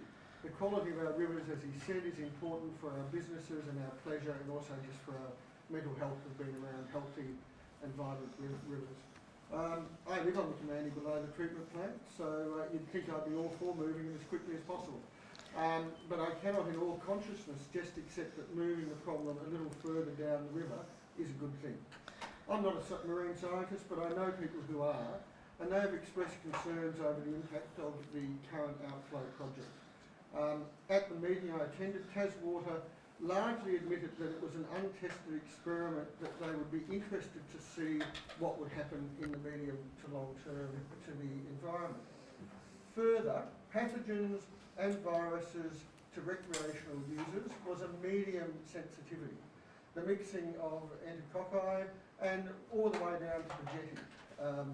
That concerned me, and the effects are adverse to the environment, but also potentially to people. And even greater concern to me, they said if their research found out that it wasn't working, they would apply for some more funding, and they may receive more funding to fix the problem. That was extremely alarming. The level of consultation to date has not been accepted. And I suppose the greater concern that I have is even moving the outflow a little bit. They're talking about a 1,000-metre plume of toxic levels of chlorine upstream and downstream. So you'd have to move it a kilometre away from the recreational area to eliminate that risk. So I would like Councillor Gibson to suggest an amendment to dot point 1, which is sort of not changing totally his motion, but dot point 1 under my suggestion would read a detailed comparison of alternatives, including upgrading the treatment process of the current plant to improve the quality of the outflow, reducing the impact of stormwater inflow, and identifying alternative outflow sites such as Waller Point. So if you're happy with that for... Councillor Gibson, do you accept the, and the seconder, do you accept the alterations to? I guess I do see it as a slight. I mean, I think that it's right that we should be looking at the quality of the whole system, but from what I understand, whatever happens, we still need an outflow, and I guess it doesn't stop that. As long as it's only providing the information, then yes, no, I think it's fine actually. Yeah, yep. I'm happy with that. Are you happy with that? Yes, Mayor, I'm happy with that. It's just modelling that we go and do at the stage. I think it's a good suggestion. Okay. But I believe that down the track it's probably only the thin edge of the wedge. This brings up, in my mind, about all our sewage systems around now. We just haven't got one. Is there any long-term plan to...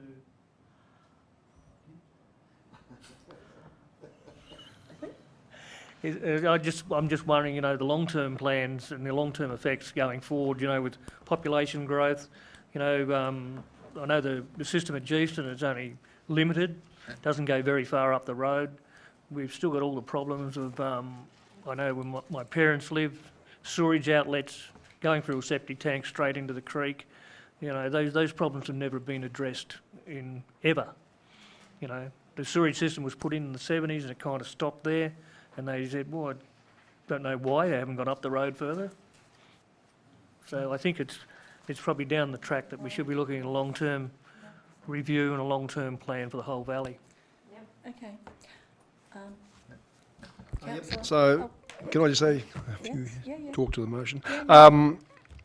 Just, I'm on the other side of the river, and this is something that became aware to me only the last couple of weeks. So, should we be having Taswater come in and speak to the councillors and explain their position and why they want to put the outflow just off the Huon Yacht Club, is my understanding, and why their other options aren't suitable. Just so we have that understanding of their reasoning and try and judge if that's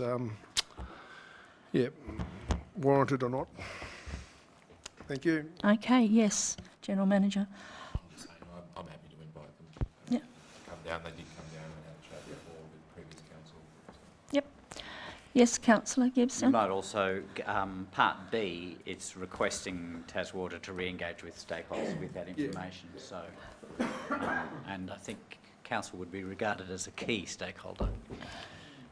Yep. Okay, yes, Councillor Temby. Thank you, Mayor. Yes, I agree with Councillor Burgess that it is a whole of Huon Valley catchment that we need to be looking at as well.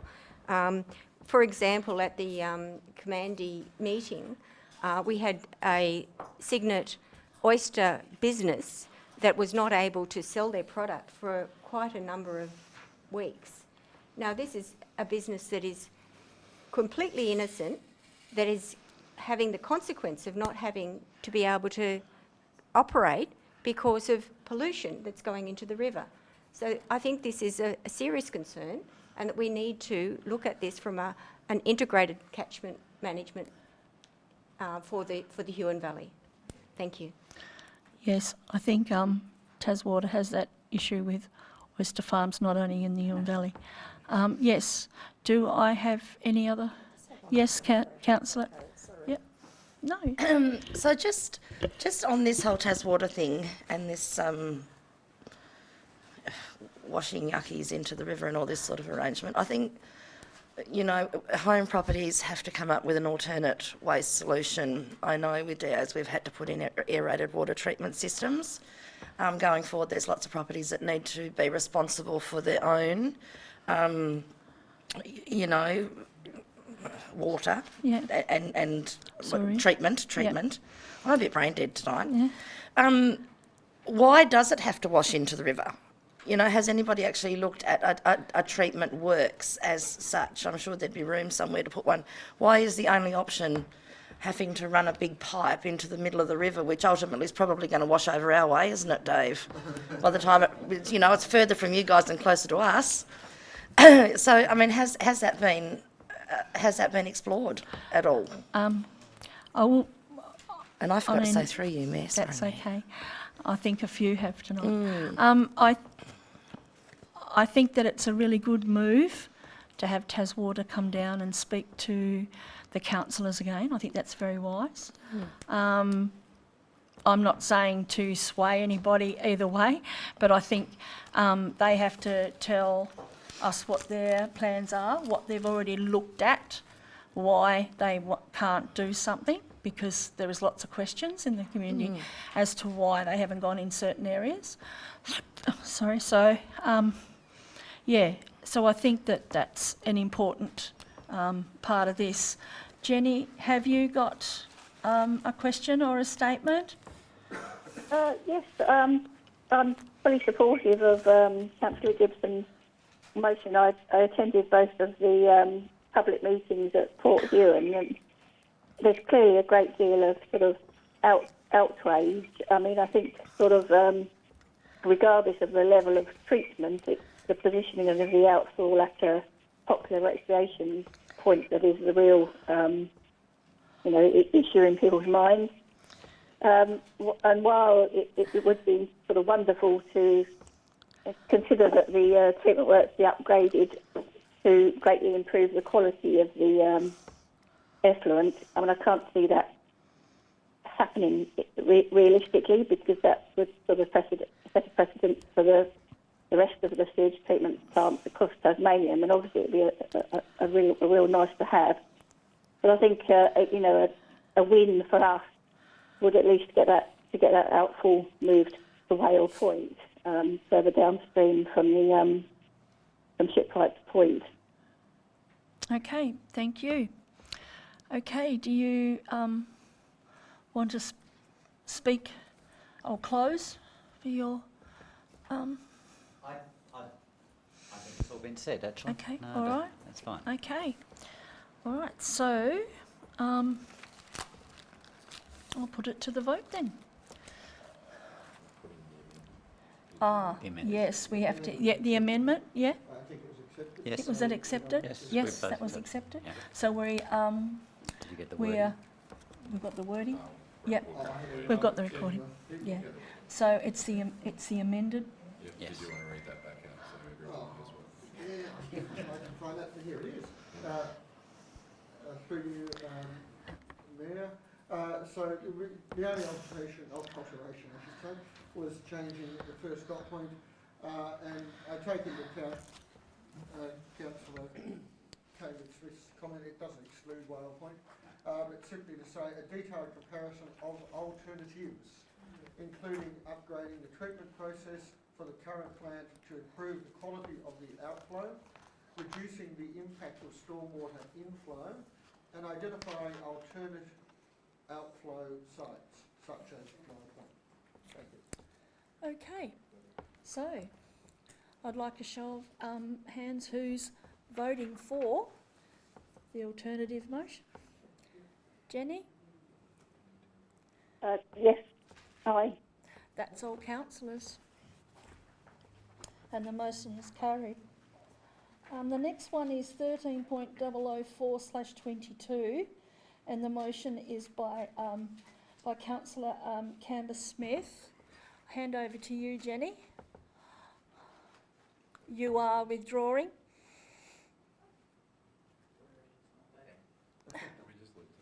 Hello? Apologies, Mayor. Yes, I'd like to withdraw and resubmit at the next December meeting, please, so that I can present it in face-to-face council. Yes. Councillor Canberra-Smith would like to withdraw due to the fact that she's not in the chambers, and she'd like to be in the chambers to put her motion forward. So, thank you. Proposed schedule of ordinary meetings of council and the annual general meeting dates for 2023. Agenda item number 15.029/22. I refer the councillors to the recommendation. Do I have a councillor to move? Yes, Councillor Gibson. Do I have a councillor to second that? Councillor O'Neill. Councillor Gibson, would you like to? Okay. Right. Do I have any other questions on those meeting dates? Jenny? No, it's all good, thank you, Mayor. Okay. All right. So I put the motion then that all those in favour, please raise your hand. Jenny? Aye. Thank you. That's all councillors, and the motion is carried. Councillor appointments, 15.030/22. Just before we start, just restating, are all the councillors happy with their nominations? Yes, Councillor Gibson? I would like to self-nominate for the Arts and Heritage.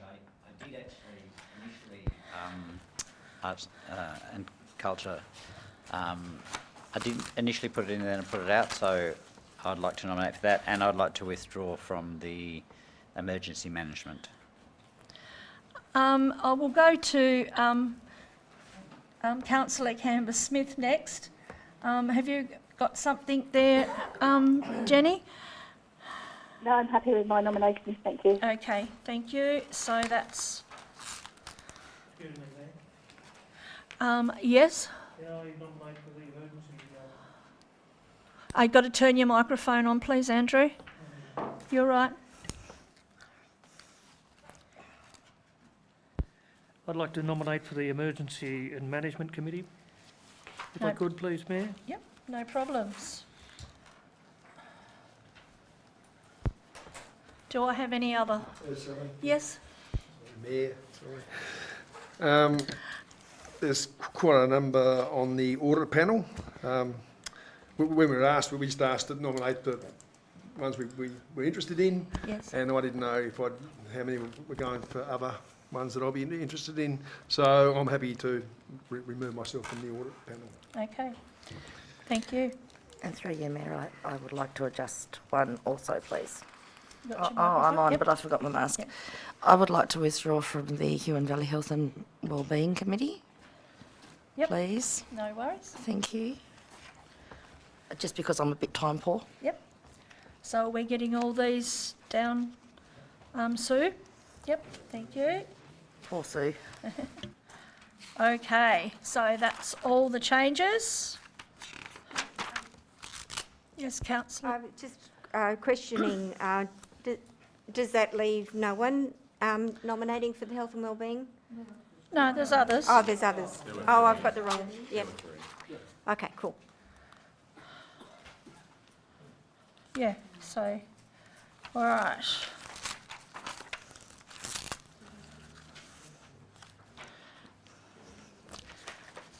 As asked in question time, do any of the councillors want to speak about why they nominated for certain ones? Yeah, okay, you can speak then. Thank you. Yep. Through you, Mayor. I have nominated for the General Manager's Performance Review because I think we all know that I've had a bit of an interest in the whole process from the beginning.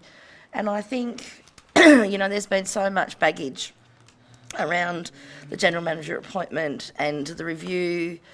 It would be really nice to provide the community with some trust going forward and be able to actually say to them, no, I'm on this panel, this is how we do it, this is what's getting done. And actually show them that there's nothing secretive going on, that there's nothing that we're trying to hide as a new panel, to just try and instill some faith perhaps that's been lost to a certain extent. And that would be why I'd like to be on the panel, because I think it can work really well if we communicate properly. Okay. Thank you, Mayor. No problems. Do I have anybody else that wants to speak about their nominations? Yes, Councillor Jessup. I'll be brief, Mayor. I nominated for the Health and Wellbeing Committee. Professionally, I'm a registered psychologist, so mental health particularly is an interest to me. But I've also worked in youth justice and child safety and disability across the south of the state. And many of the issues that councils grapple with are areas that state government departments find too difficult, and we're increasingly picking up many additional jobs. The difficulty for this is that they're always unfunded, or almost always unfunded. And I'm there to support our staff and the local community, often not-for-profit organisations, who are left with providing services that are essential to our community. Thank you. Thank you very much. Would anybody else like to speak about their nomination? Yes. Yes, David? Yep. So I've nominated for the General Manager's Performance Review Committee. So I've had, over the last 20 years, I've managed a workshop, and I've had 12 to 9 permanent staff, and I think it's a mechanism that's often overlooked, and people just tick boxes because it's too hard to have the conversation. So I've been pretty proud of the fact that I've set down benchmarks and targets for all my staff, and actually measured every hour they've worked. I'm not saying that's completely different to the General Manager, I know that, but I do understand the structures and the importance of having a conversation and measuring performance. Thank you. Thank you. Thank you, Councillor O'Neill. Councillor Gibson? With regard to arts and culture, I've had a strong interest in arts and culture, and I think it's often undervalued, but I don't have a lot of competition there, so that's all right. I think it's yours, Paul. And with regard to the General Manager Performance Review, I mean, I just think that the management of the General Manager is, or monitoring that performance is absolutely critical to Council, and I'd like to apply my energy and abilities to that. I've run businesses, and smaller businesses than this, much smaller, but I have managed staff in terms of KPIs and have a fair idea about the way they work. No problems. Thank you very much. Yes, Councillor Temby? Thank you, Mayor. I'll just wrap both nominations into one. Both the General Manager Performance Review Committee and the Audit Panel, I believe, are very important, because we as a community are facing some very big challenges ahead, and I have got experience in risk management from my business training, and I would like to apply good governance in those two areas particularly, so that we can actually look at our long-term financial stability and also look towards addressing some of the challenges that we are facing as a community in the long term. Thank you very much. Yes, Councillor Burgess. Got Yes, your mic Mayor, on? Yep. I'd just like to comment that I'm running for the audit panel. I believe it's the guiding committee for this council. It looks like we're looking at about a $3 million deficit this year, the way it's been put together, and hopefully I can help guide council over the next 4 years to get us back to not running a deficit. Thank you. Thank you. Okay, Jenny? Yes, thank you. I've nominated for the Audit Panel and the Emergency Management Committee.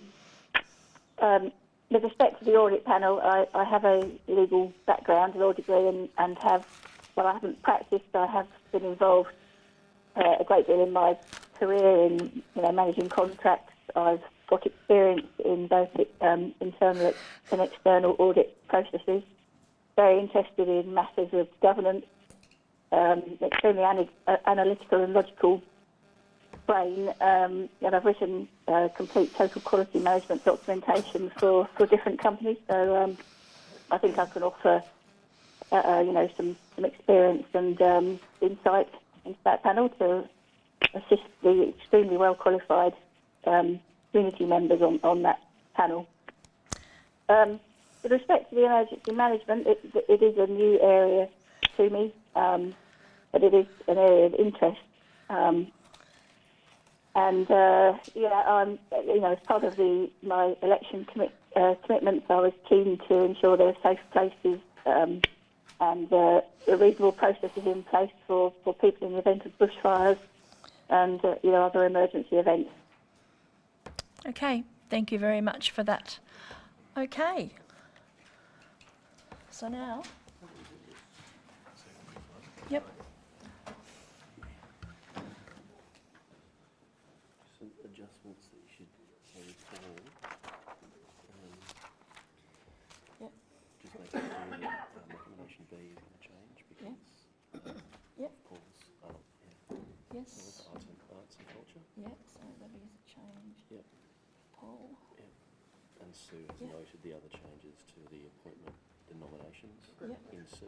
Yep. So All right. I think you should just note Paul before we get going, and then D, and then I can just I'll talk through the process for voting. So I go, do I accept it first? I'll get them to, got to do the vote. Yep, no, we don't do the vote till after. No, we don't have to do a vote, do we? No, yeah, that's fine. Okay. I just need to note the change in B. Recommendation B is that the, where is it there? Yeah, Councillor Gibson. Yeah, the arts, isn't it? Yeah, the arts and culture, yep. All right, and that there's been is it C? Yep. There has been new nominations, but they have been recorded. Yeah, thank you. All right, so we move.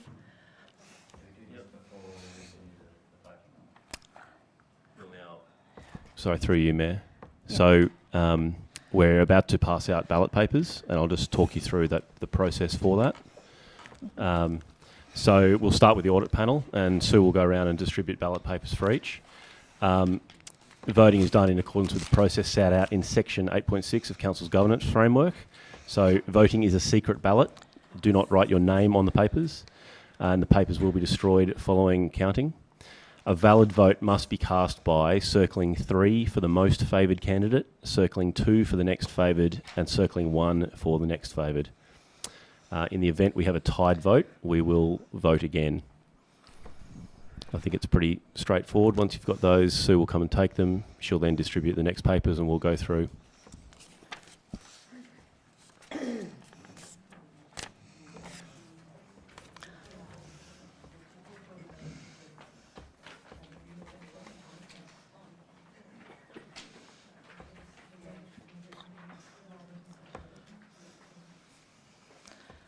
Pop them up near your name tags when you're finished, and then Sue knows we're done. Thank you.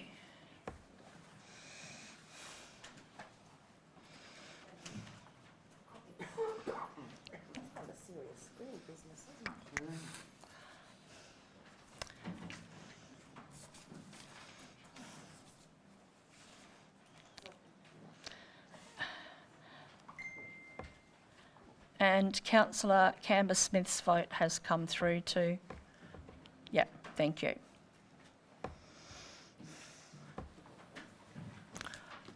Right, do we do that one first or do we start with the next one?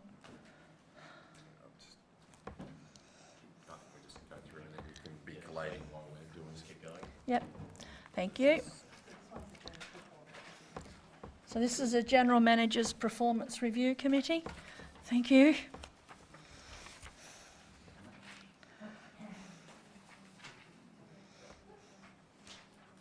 What if you muck your paper up? No, it's all right. I fixed. One time only, is it?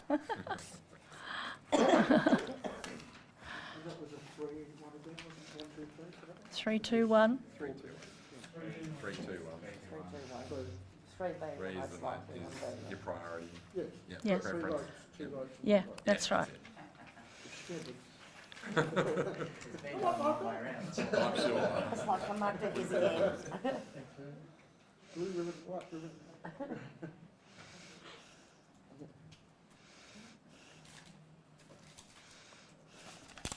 But as there's less people, we have less votes. That really good.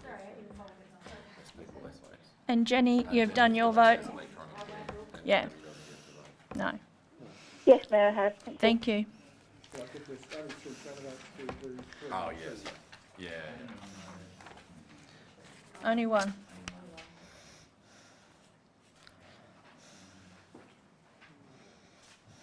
So just to be clear, with the 2, we're still getting 3, 2 and not the 1? 3, 2. Yep. Just so everyone's doing it the same. Yep.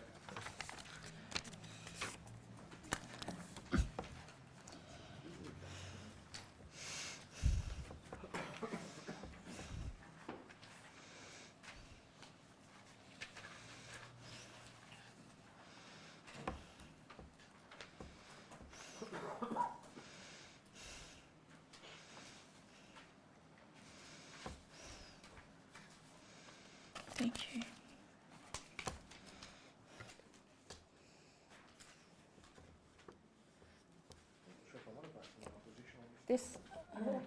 This one now is the emergency. Is it? No, no, that's it. The health and wellbeing. Thank you.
So now we wait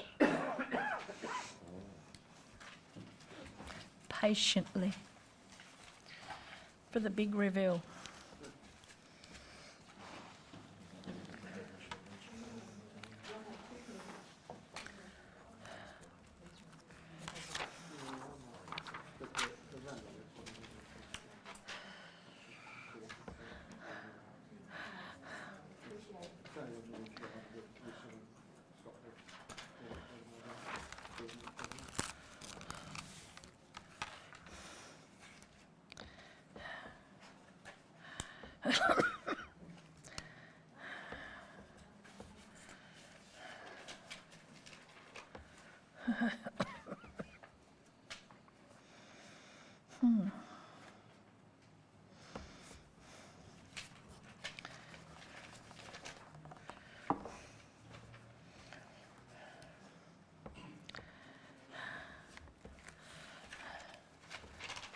So at the moment we have the marine facilities is with Councillor O'Neill. The Yulnville Rec one is with Councillor Doyle. And the Ranelagh Rec area is with Councillor Jessup.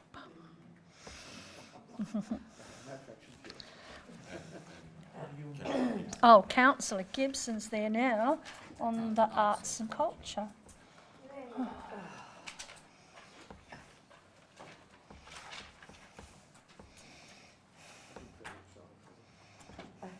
I did feel you sorry for them. Because we all thought you would. I was keen to. I didn't put my name down and then I thought, oh, I'm going to be too busy and then... As long as you... I didn't know if I could do, if I was successful in that. Well, that's the trouble. That's the trouble. Yeah. turn the back on the art. You can't turn the back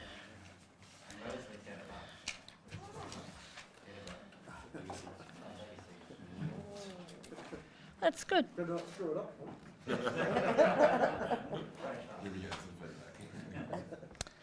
No, the art boxes, and that is just such a great thing. Where is the art box at the minute? Geeston with the bonsai. Just Is it? Isn't it? Is that what you call it? So it finished on Tuesday. They just unpacked the bonsai. I love bonsai. And they're about to embark on some really interesting stuff from what I was reading. Yes, in the operational course. Yeah. There has been some interesting stuff. Yeah. I know people that have been trying to get their name back in there and they can't get in. You know, it's booked out for. I might have to go and see. Yeah. We should do a councillor art one. Is that public domain now, the art box? Yes, it is. Have you got favourites? Have you got a big total?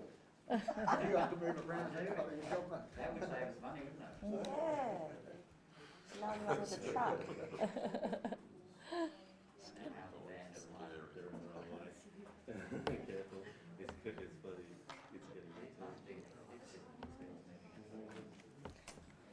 It was in, yeah, it was sort of, yeah.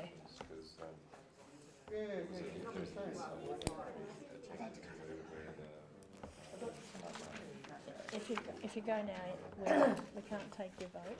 Oh, well, I might go now then. Yeah.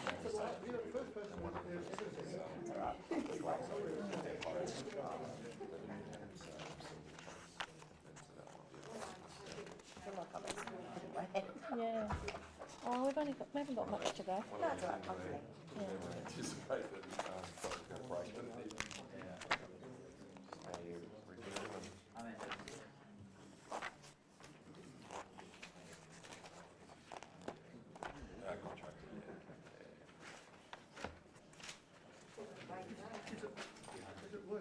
Well, at one point I think No, we can't move on because we've got to vote on it, so we've got to wait.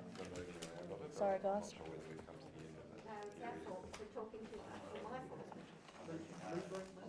you will. Well, you can, but if we do the vote, you're not in the room. We note you out and note you back in. When we go into closed, I will have a minute. You can go to the toilet. Yep. Even when it goes out,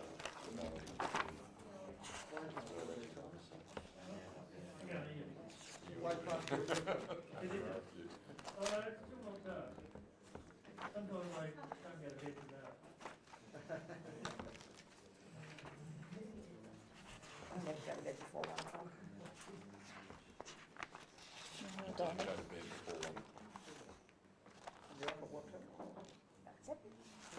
Usually like 6. Yeah, I'll have about. was saying that 6.5 hours is up. Yeah, I feel really good after. No, if I have more than 6, I'm done. I'll have about 6. I was up at 10 to 5 this morning. Yep. Sound like long You need less. No, I'm just totally trashed by the time I get there. I sleep like a log and then I just wake up refreshed. Yeah. It's good. Good sleep hygiene. Yeah, it is. I don't get home late, so you need a couple of hours to wind down. So what did you bake with those eggs?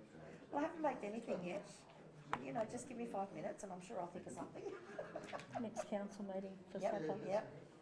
Some savouries? I was wondering some savouries, or I thought a nice big fluffy sponge cake.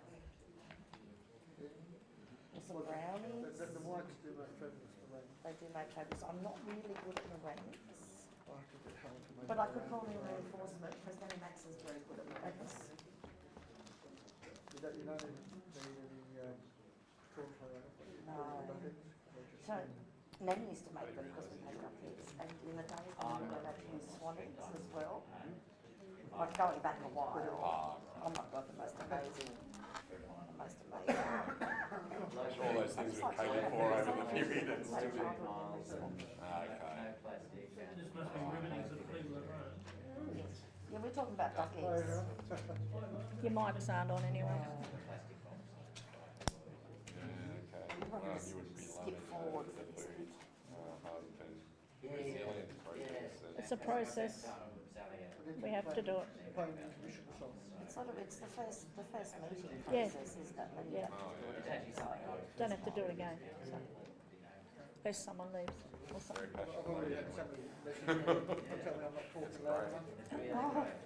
Did you tell him your mic wasn't working? Well, yeah.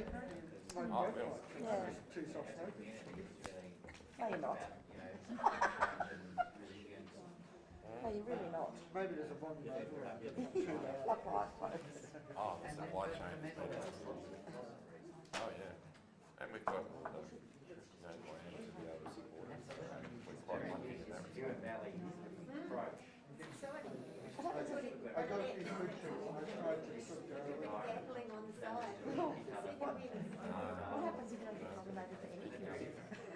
You're very lucky. You get to pick up all the ad hoc committees. Yeah. Good recognition. Real positive.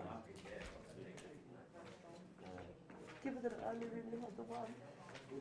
But I'd be open to, Do you guys have a... you know, if there was somebody that they would And we could go, That's not, no. Oh, not being able to attend to it. That's close. I just don't know how my schedule's going to be next year. I think it's going to be okay, because it won't be as heavy as this year, because we won't have all this induction stuff. But it's still nice that I'd be sort of back to work. There's a lot of work to consider that. Not that I don't want to do it, I'd just be a voluntary basis. Yeah, recommended one.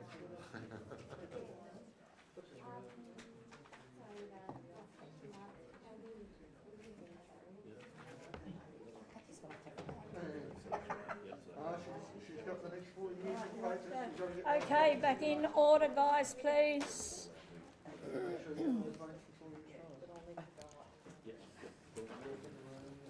Okay. Through you, General Manager, can I go through to the Director? Of course.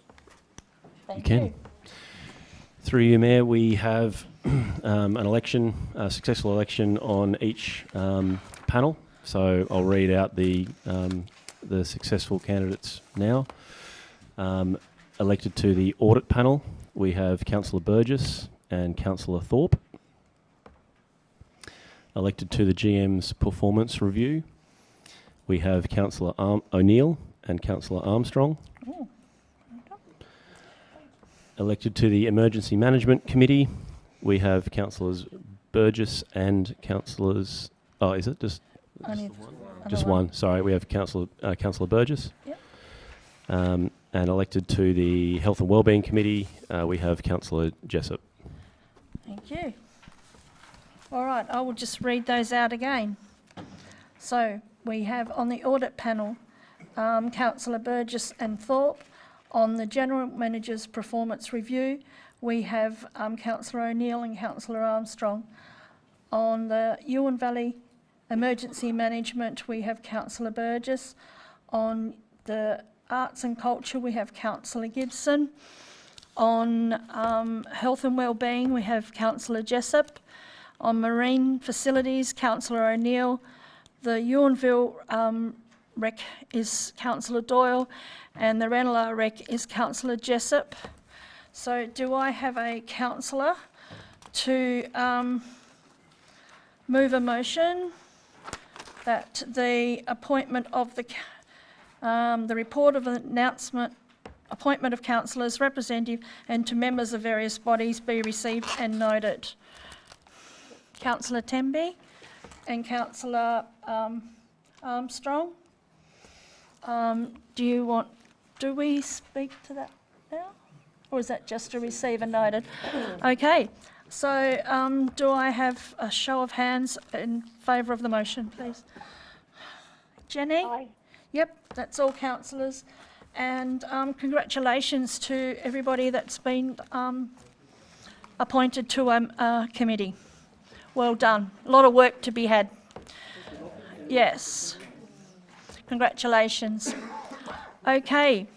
Local Government Association of Tasmania General Meeting Motions 15.031/22. I ask the councillors to look at the recommendation. Do I have a councillor to move a motion? Councillor Temby, and a seconder. Councillor O'Neill, Councillor Temby. Do you want to speak to these motions?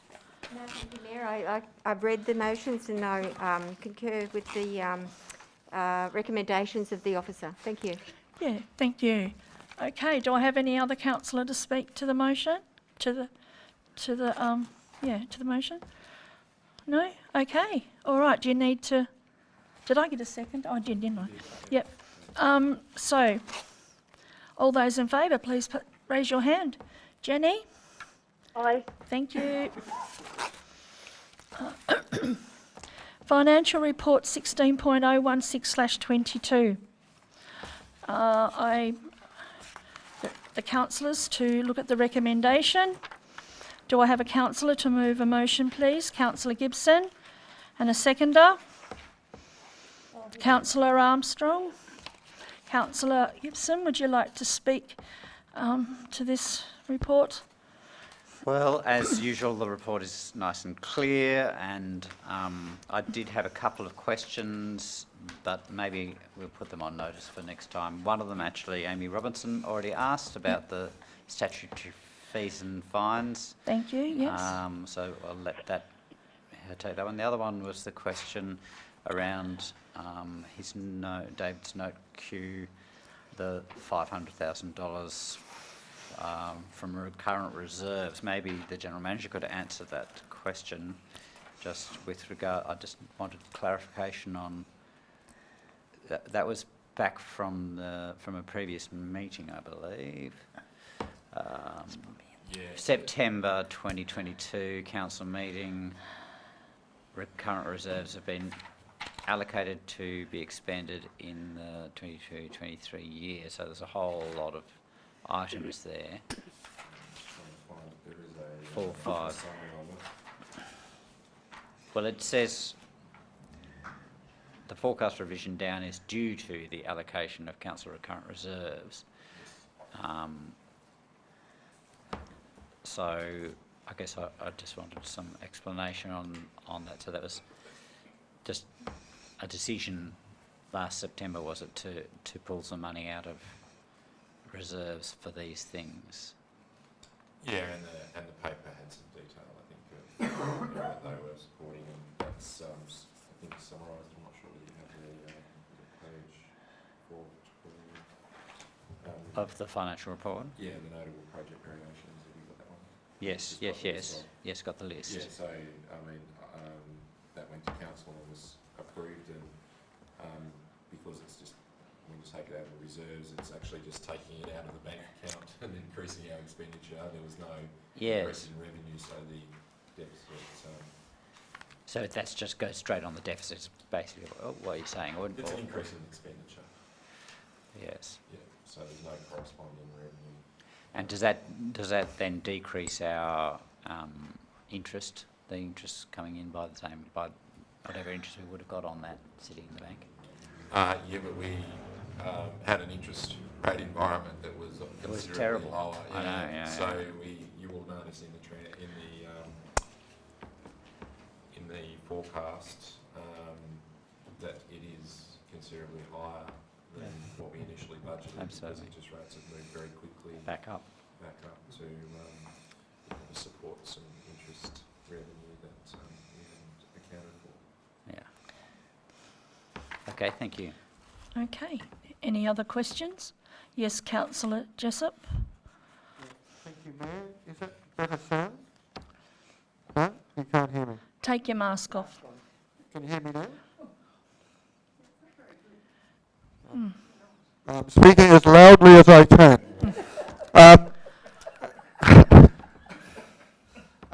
I think, look, a couple of points. I did contact Mr. Spinks and ask that we can maybe do a bit of a workshop just to go through the style of column headings and stuff, because it's local government account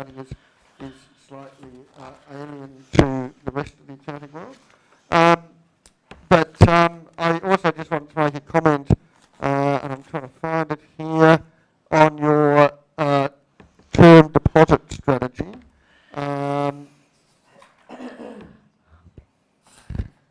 up your mind, it's either too far away or too close. And look, I congratulate you on getting quite favourable interest rates there, and I note that you've staggered your term deposits so you can hopefully pivot and make use of the ever-increasing interest rates that Mr Lowe wants us all to pay. So, well done for having a good spread on that. Thank you. Do I have any other councillor questions? Jenny? None from you, Jenny? Have I still got you? I'm fine, thank you, Mayor. Okay. Did I have any others? Yes. Oh, sorry, through you, Mayor. Just looking, I was just reading about the childcare, and I understand that the decrease in fees is because obviously the staff has decreased. Is that because they can only take a certain amount of children in ratio with staff, or is that because, why is that? Why have staff decreased? So that's number 21. So allocation of council's recurrent reserve. Our children's services user fee projected decrease of 595k due to less than forecast usage, but aligning with a compensating decrease in children's services employee costs. So does that mean that staff have left? No, so what we do is we budget for a utilisation level of our service, and if we don't have the utilisation, so the children present, then we obviously don't need the staff to look after them. So what we'll see is a lower revenue but a lower expense being... Yeah, so it balances. Yeah. But were children's services... Is that abnormal to have a lack? I thought they were quite busy and at maximum. So We've got 3, remember? Yeah, so we do as we have... So this one's full, but the other 2 are not. Yeah, okay. So it averages, the ratios balance out. Yeah, I see. Thank you. Yeah, yep. All right, do I have any other questions on the budget? No, thank you, Mayor. Okay. Back to Councillor Gibson. Would you like to close? Yeah, I guess the only thing I just remembered was from the workshop, a question about FTEs and whether or not we separate out child services and medical services as sort of separate projects that council runs, so that our core business sort of is more comparable with other councils, and how difficult that would be and whether that's worth entertaining. Yep, we've done that through the budget process, so I would expect that it wouldn't be difficult to do. I mean, we have focused more on a consolidated look at this, and I know Councillor Jessop's also asked some questions about how we might be able to give some of that detail, and happy to provide some support to ensure that you're across what it looks like and comparatively. So Maybe we can do that in a workshop. We can ask. Yeah. Thank you. All right. Okay. So I'll ask all those in favour. Please raise your hand. Jenny.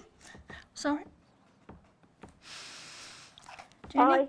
Yep. That's all councillors, and the motion is carried.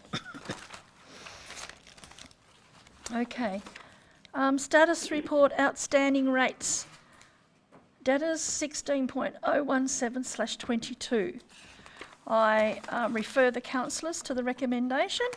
Do I have a councillor to move the motion? Yes, Councillor Armstrong. Do I have a seconder? Councillor O'Neill. Councillor Armstrong, would you like to have an opening statement? Yes, thank you, Mayor. People should pay their rates. No, I don't. I'm sorry. Thank you. Do I have any other questions or a statement? And look, I've taken some notice, if you're happy to. On page 43, that table, I'll try this again. On table 43, the table for the age analysis. In the first column, which I assume are due on the 24th of the 6th, 2022, I just don't quite understand what the next column is then, which says current, greater than 1 year, greater than 2 years. So I'm not sure how you have a greater than 5 year debt on a debt that was due 4 months ago. We're 12 months behind. But that's 5 years. Okay. So, indicatively, there's members of our community that are 5 years in arrears on their rates. So that person who's in arrears on the 24th of the 6th also has 5 years worth of rates. 29 of them. 29 of them. 29 of them also have. 29,000, yeah. Yeah. Yeah.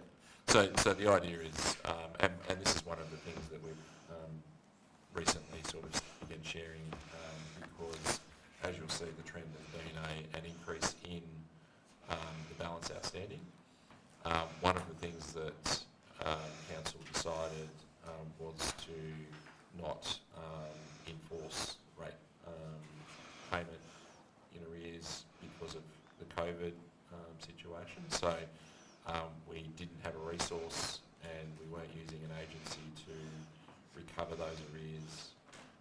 More recently in the budget 22-23, we've reintroduced the resource, which is a contract resource to be able to support the recovery of those arrears balances. So we would expect, and you'll see obviously the percentage outstanding as a matter of our rates is not in keeping with our peers, and so we are looking to bring down the balance and bring it back in order. So one of the things that we've been doing is again refocusing on that recovery as we now sort of lead into COVID environment.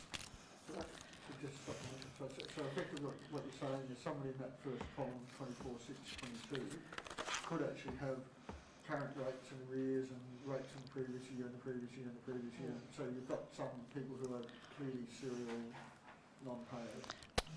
Facing hardship, yeah. So when we say non-payers, it's potentially just a hardship. How we deal with them is the issue, and I'm happy to have compassion and stuff. But there are some people who quite clearly have been struggling to pay or not willing to pay for a long time.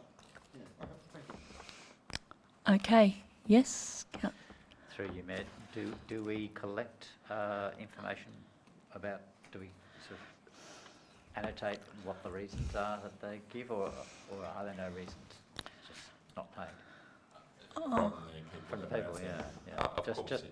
So we, part of what we've been doing is also just looking at the hardship policy and making sure that people are considered, in that sense. So if it's affordable, then we want to put in place arrangements for recovery of the arrears. So we obviously engaging with them would look to understand what it is that's driving the arrears situation. Yeah. So quite a big amount of money. Okay. Any other councillor have a question or a statement? I'll let you off tonight. Remember, it's only one question, one statement, but off you go. Oh, well. Yes. Thank you, Mayor. That's okay. So with the rate collection and the fact that people, it's outstanding, is the possibility for the catch-up of the last 5 years, can that be done over, for instance, the next 3 years on a payment arrangement? Is that something that they can organise? Yeah, we have. Yeah. Yep. And do people realise that they can pay their rates weekly instead of having to pay it quarterly? Is that something that's offered to them as well? Okay, cool, thank you. Yeah, so part of the hardship policy and part of us looking to recover is exploring all those avenues of Yep. So there's flexibility. Thank you. Okay. Okay, any other councillors? No. Jenny? I'm good, thank you. Okay. All right. Well, I'll ask that all those in favour of the motion. Oh, I'm sorry, I didn't ask the mover to whether they want to close. Yeah. You did. Oh, no, I'm good, thank you, Mayor. Okay, thank you. All right. Okay, so all those in favour, please raise your hand. Oh, dear Lord. Jenny? Aye. Thank you.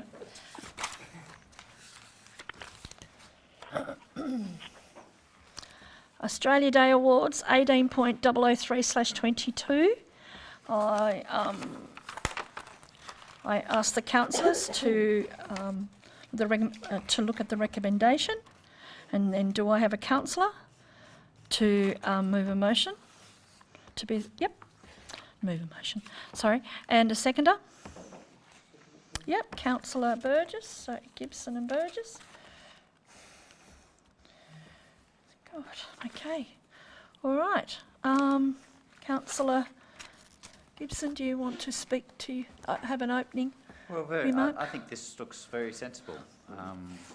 Yeah, I like it aligning with the Volunteer Service Awards. Yeah, I thought it was a good idea. Okay. Do I have any someone else that would like to either have a question or a statement? Yes, Councillor Burgess. Yes, I'd just like to mention that it is a really good idea. I've got the First Nations feeling included now, and that was always the major issue. Yeah. So I think it's well done. Yep. Yep. Thank you. Any other? No. Jenny, do you have any question? No, I think it's a great idea. Okay. All right. Do you want to have a closing statement? No, thank you, Mayor. Okay. All right. Well, I'll ask all those to put those in favour. Please raise your hand. That's Jenny. Aye. And that's all councillors. And the motion is carried.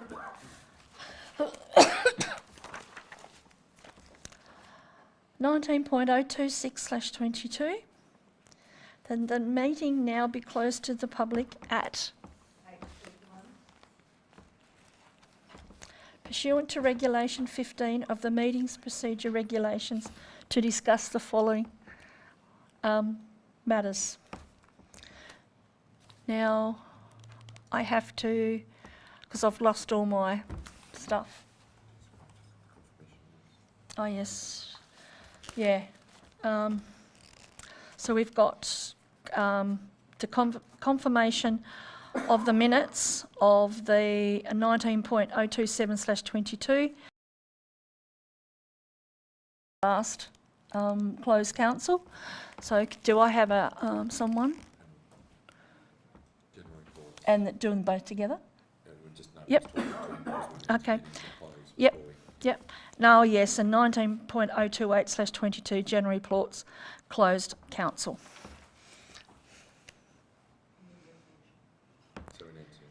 We need absolute majority, is that required? Okay. So do we have all those in favour? A mover? Okay. Yep, Temby and Councillor Temby and Councillor Jessup. And then we go, we don't have to, yep, I put the motion. All those in favour? Jenny? Yep, that's all councillors. Mayor Doyle advises that in accordance with the Huon Valley Council's audio recording of council meeting policy, recording of the open session of the meeting CSTAT